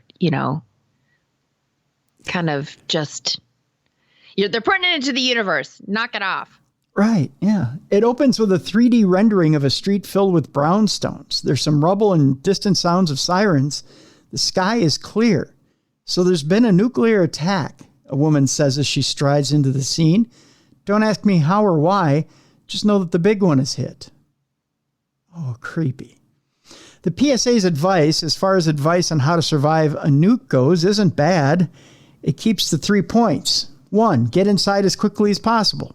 2, stay inside, preferably in a basement, but as close to the middle of the building as possible. 3, stay tuned to official channels on TV and social media, and be sure to sign up for Notify NYC so you know when it's safe to go outside. Yikes. That's uneasy. This is largely the same advice the writer of the article gave when he researched the topic back in 2020. If you're outside during the initial blast, it's best to take a shower with soap, water, and shampoo when you get inside. NYC mentioned this in its PSA. Critically, though, do not use conditioners. Why? I'm about to tell you. Oh, sorry. It's okay. The chemicals in the conditioner can actually bind to radioactive material and keep it in your hair. You don't want radioactive material in your hair, Mallie. No. This is, of course, advice for people living outside the immediate blast zone. Anyone within the initial blast radius of the detonation will be consumed by nuclear fire. So you got that going for you. Right. Yeah. How big is that blast radius? It's widely variable. If Russia's SS-25 missile, its largest known nuclear warhead, detonated over Midtown Manhattan, everything from West 30th to West 52nd Street and between 10th and 3rd Avenue would be gone, vaporized. The resultant blast wave would smash into buildings as far away as Bloomfield, New Jersey, in the edge of JFK Airport, supposing you know where all that is. Well, living in the Midwest doesn't look so bad now, does it? Actually, one of the questions that Agent Buttercup answers, they ask him, where is the area most likely to be hit by Russia? Want to know what he says? What? Why not North Dakota? Well, you know what? It kind of makes sense because it's kind of in the middle of nowhere. No offense to people that live out there, but... You know why? Why? Missile silos. Oh. That's where the majority of missile silos are. Yep. A tactical so-called low-yield nuclear weapon, like some in Congress think the Pentagon needs...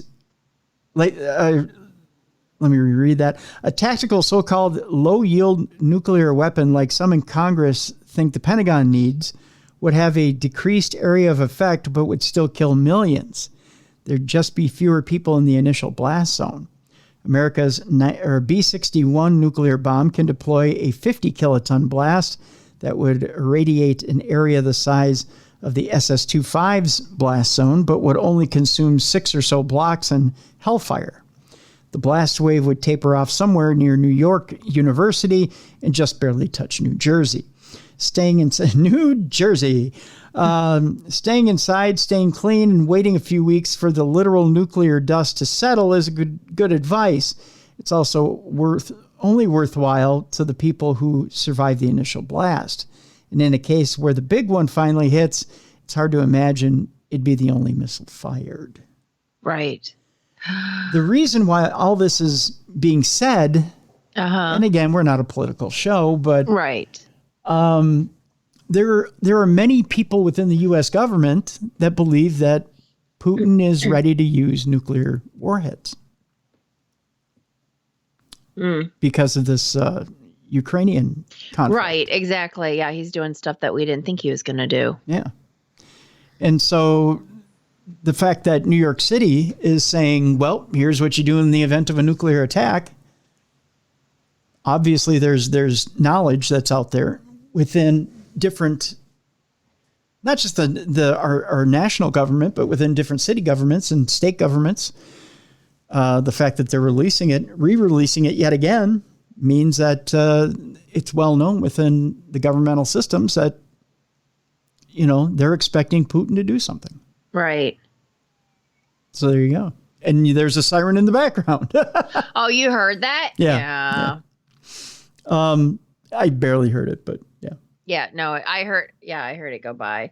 I'm probably about 6 blocks from the hospital, so. Oh, okay. All right. And finally, Mallie, today, let's end it on a positive note, shall we? Sure.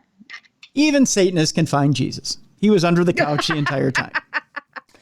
No, I'm kidding. He was on a potato chip. He was on a Cheeto. It was a Cheeto Jesus. No, a South African Satanist, which is kind of hard to believe they have him there, meets Jesus in a supernatural encounter and turns to Christ after experiencing God's love. It's true. It can happen even in South Africa, although this guy is kind of goofy looking. I'm not going to lie. Just saying. I mean, I'm one to judge, but I'm kind of goofy looking myself. I'll throw it out there. But Stop. The co-founder of a satanic movement in South Africa is telling his personal story about choosing to leave Satanism after his heart was overwhelmed with the love of Jesus. Look at that. Ryan, I believe it is Swigelar. Yeah.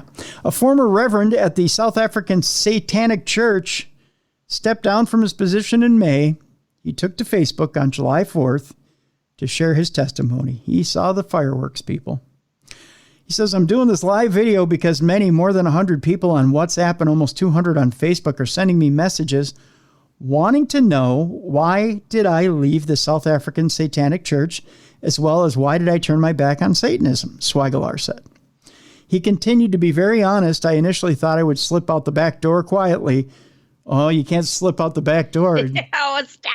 Yeah, I mean, if you claim to love Jesus, he's not a big fan of the back door. Just saying. Or maybe he is. Maybe the Christians have it all wrong. You are taking this on a different level. Maybe Jesus loves the back door.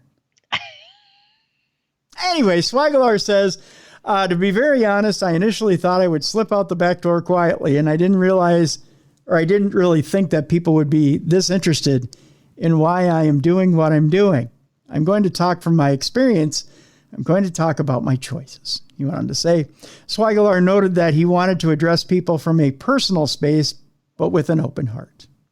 I actually feel it's time more people just start talking, speaking their truth. So I'm certainly encouraging people to do that, as well as by doing this video, he stated. Swagalar, who was involved in Christian ministry 20 years ago before becoming an atheist, recalled what drew him to Satanism 4 years ago. I got involved with Satanism because at the time it resonated with me by being very broken and sad without realizing it. I think the reason a lot of people resonate with Satanism is they come from a very broken place. I've met thousands of Satanists over the last 3 years, and I'm not saying the intentions are bad. They are extremely broken and extremely hurt. That's the one thing we all have in common, he said. Holding back tears, Swagalar explained that he turned against Satanism after recently experiencing unconditional Christian love. He said, I've never known unconditional love in my whole life, and up to today, there's only 4 Christians in my whole life that have shown me what unconditional love is. I want to thank those 4 people. Words cannot express what you've done for me, he said. To show someone love is everything. It's not a simple thing. You've shown me everything. You've showed me the love of Christ. I've seen it in you, Swagalar added. He pointed out that love was shown to him during a time when he was a monster and an ugly person.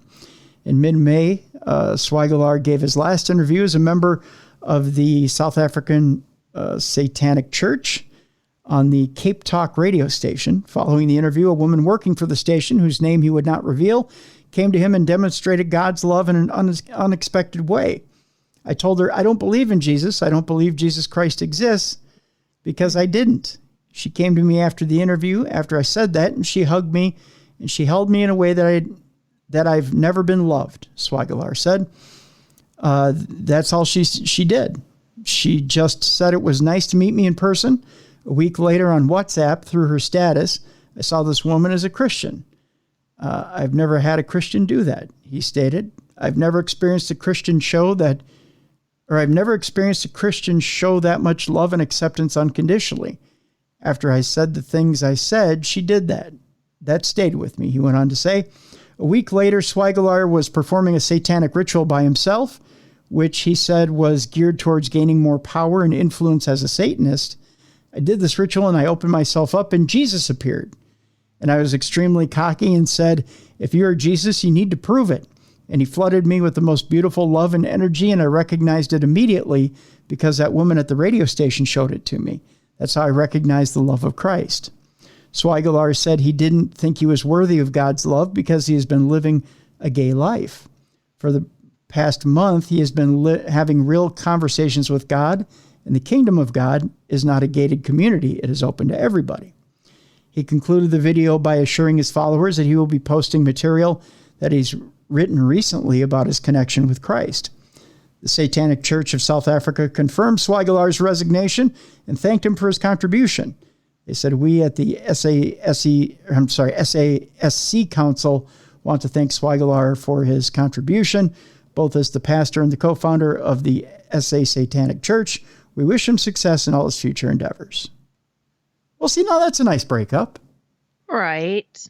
Yeah. I mean, they weren't mean about it. Well, no. I mean, when you think about the opposite, I mean, if he would have, I mean, let's face it. I mean, I'm not that I'm trying to talk bad about any church or anything like that, but if he would have left like a Baptist church, said he was going over to the satanic side, they would have shook their fists in righteous indignation.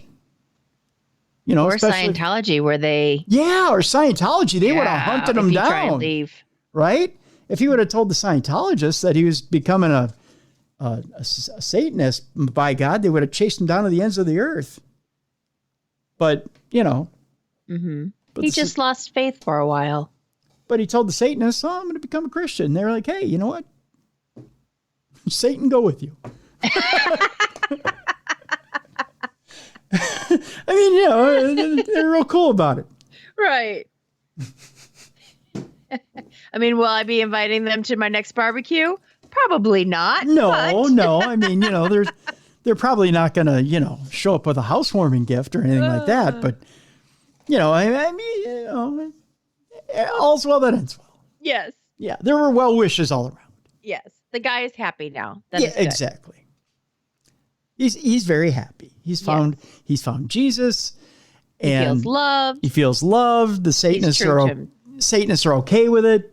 Uh-huh. Everybody's he's true to himself, that, you know, his sexuality, that's good. Yep. He's firm in his sexuality. Yes. Nobody has an issue with it. We're all good. Yes. That's the way to end the show on a good note, considering you freaked me out on the previous stories. I'm sorry.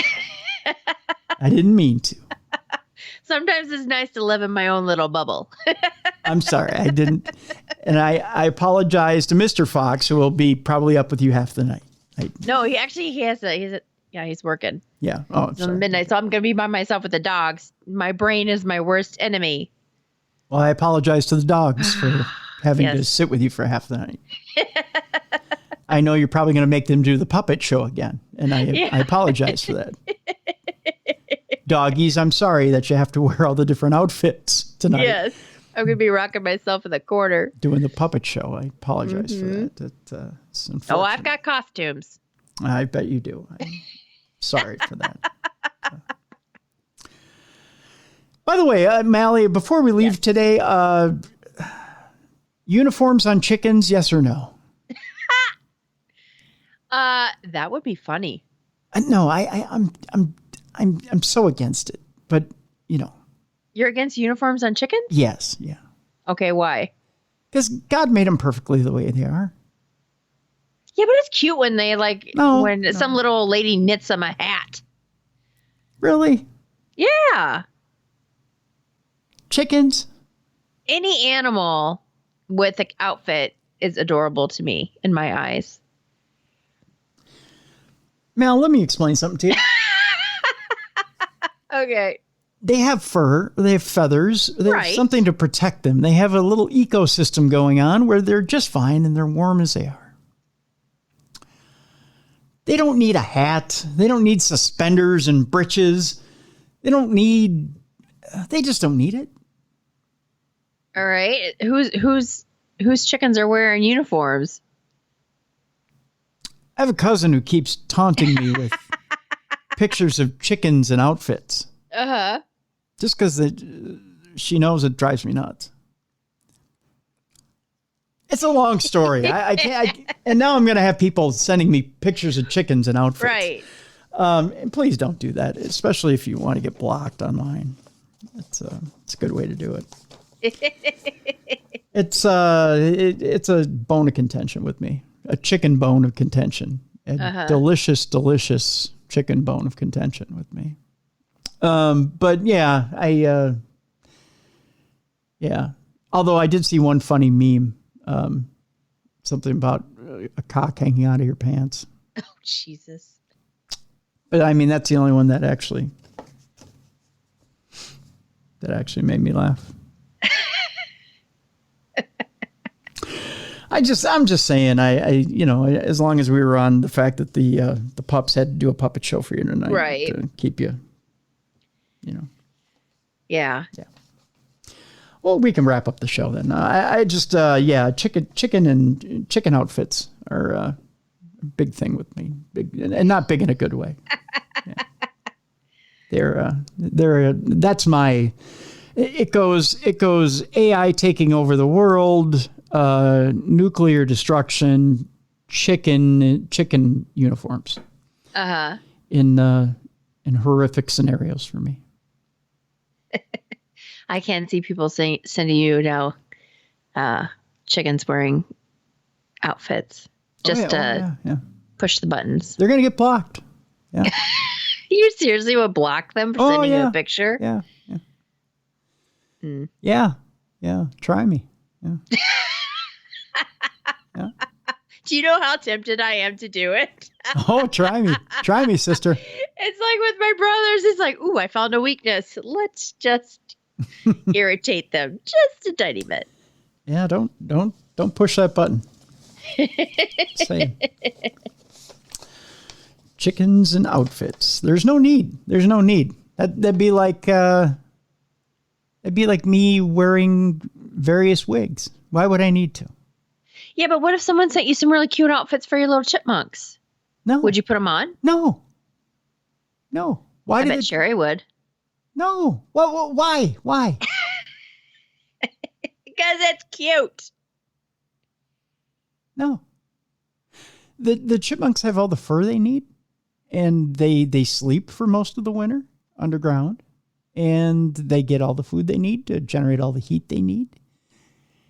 And besides, they won't hold still long enough to put the goddamn outfits on them. So it's a waste of time. Yeah. Besides, how do you know what size they are? True. Yeah. Waste of time, waste of money, waste of energy. Just a waste. Okay. And here's the thing, okay? You're like a party pooper now. Well, no. I'm bringing logic. I'm bringing logic to the situation, okay? Mm-hmm. You're going to put a football jersey on your dog. How do you know who your dog's favorite player is? Riddle me that one, Batman. You're no fun. I'm just saying. How do you know? Whatever. How no do you fun. know? How do you know?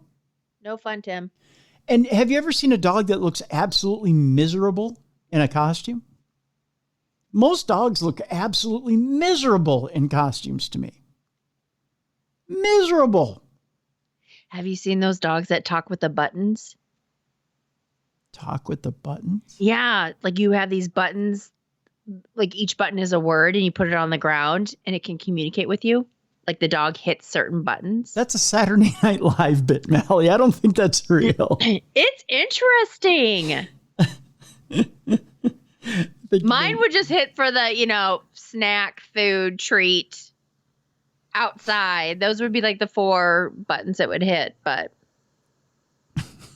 yeah, no, it's cool. And there was one, though. There was one that it was a paranormal one because it was saying, I can't remember. It was like something like, Grandpa C corner, something like that. Like it was doing, and the grandpa had passed, but it was like hitting these buttons.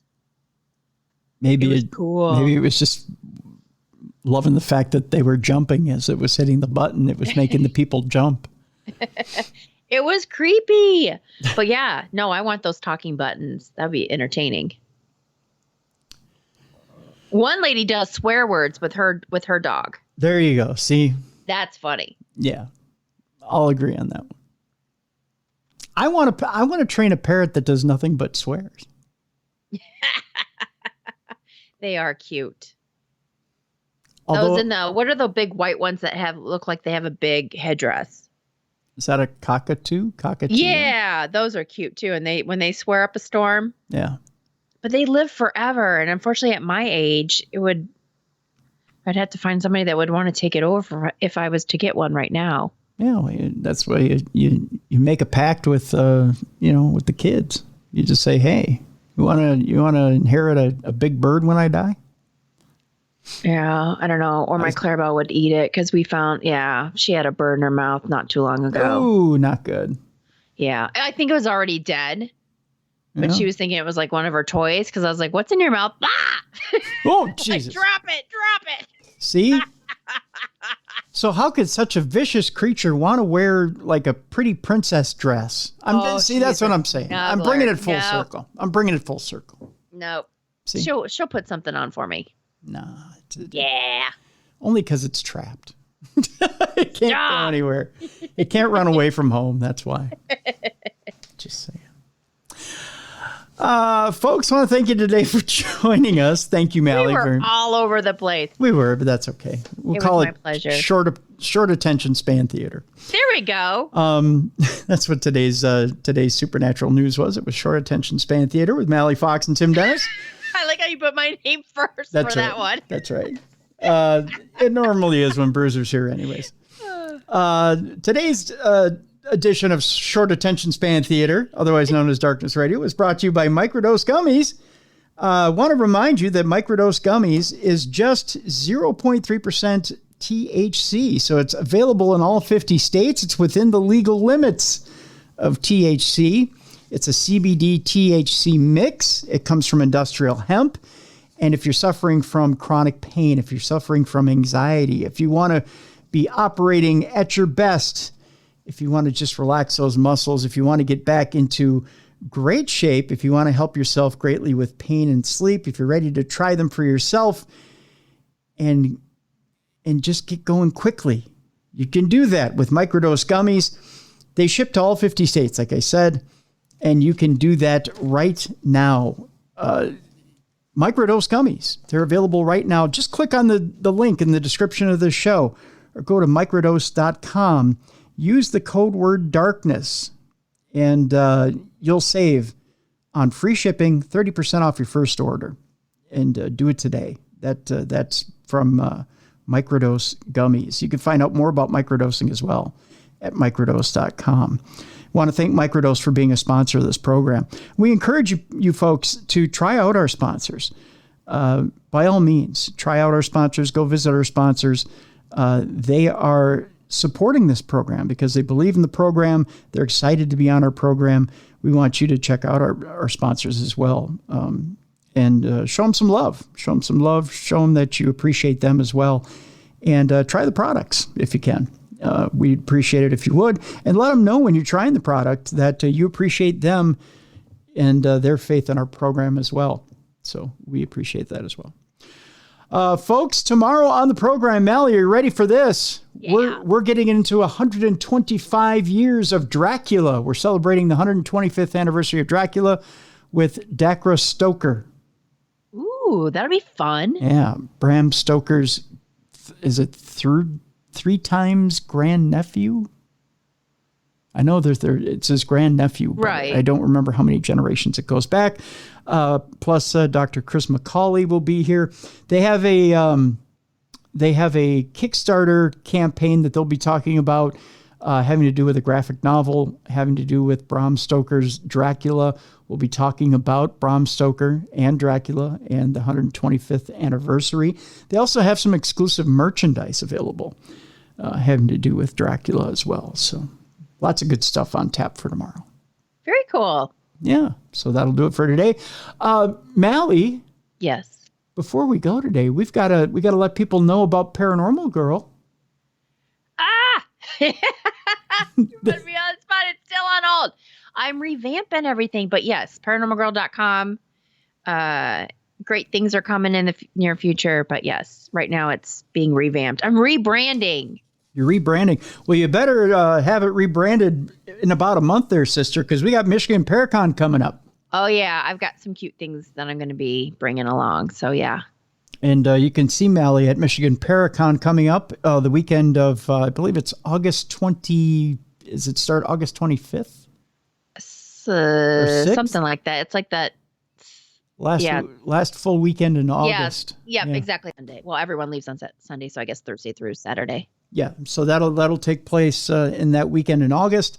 I'll be there. Mallie will be there. Unfortunately, we won't have Bruiser this year. He's booked out already with wrestling gigs. But next year, hopefully, we'll have Bruiser with us. Yeah, Mallie and I will be there at Michigan Paracon this year, and look forward to seeing you there as well. I got to get Brad and Tim on this show.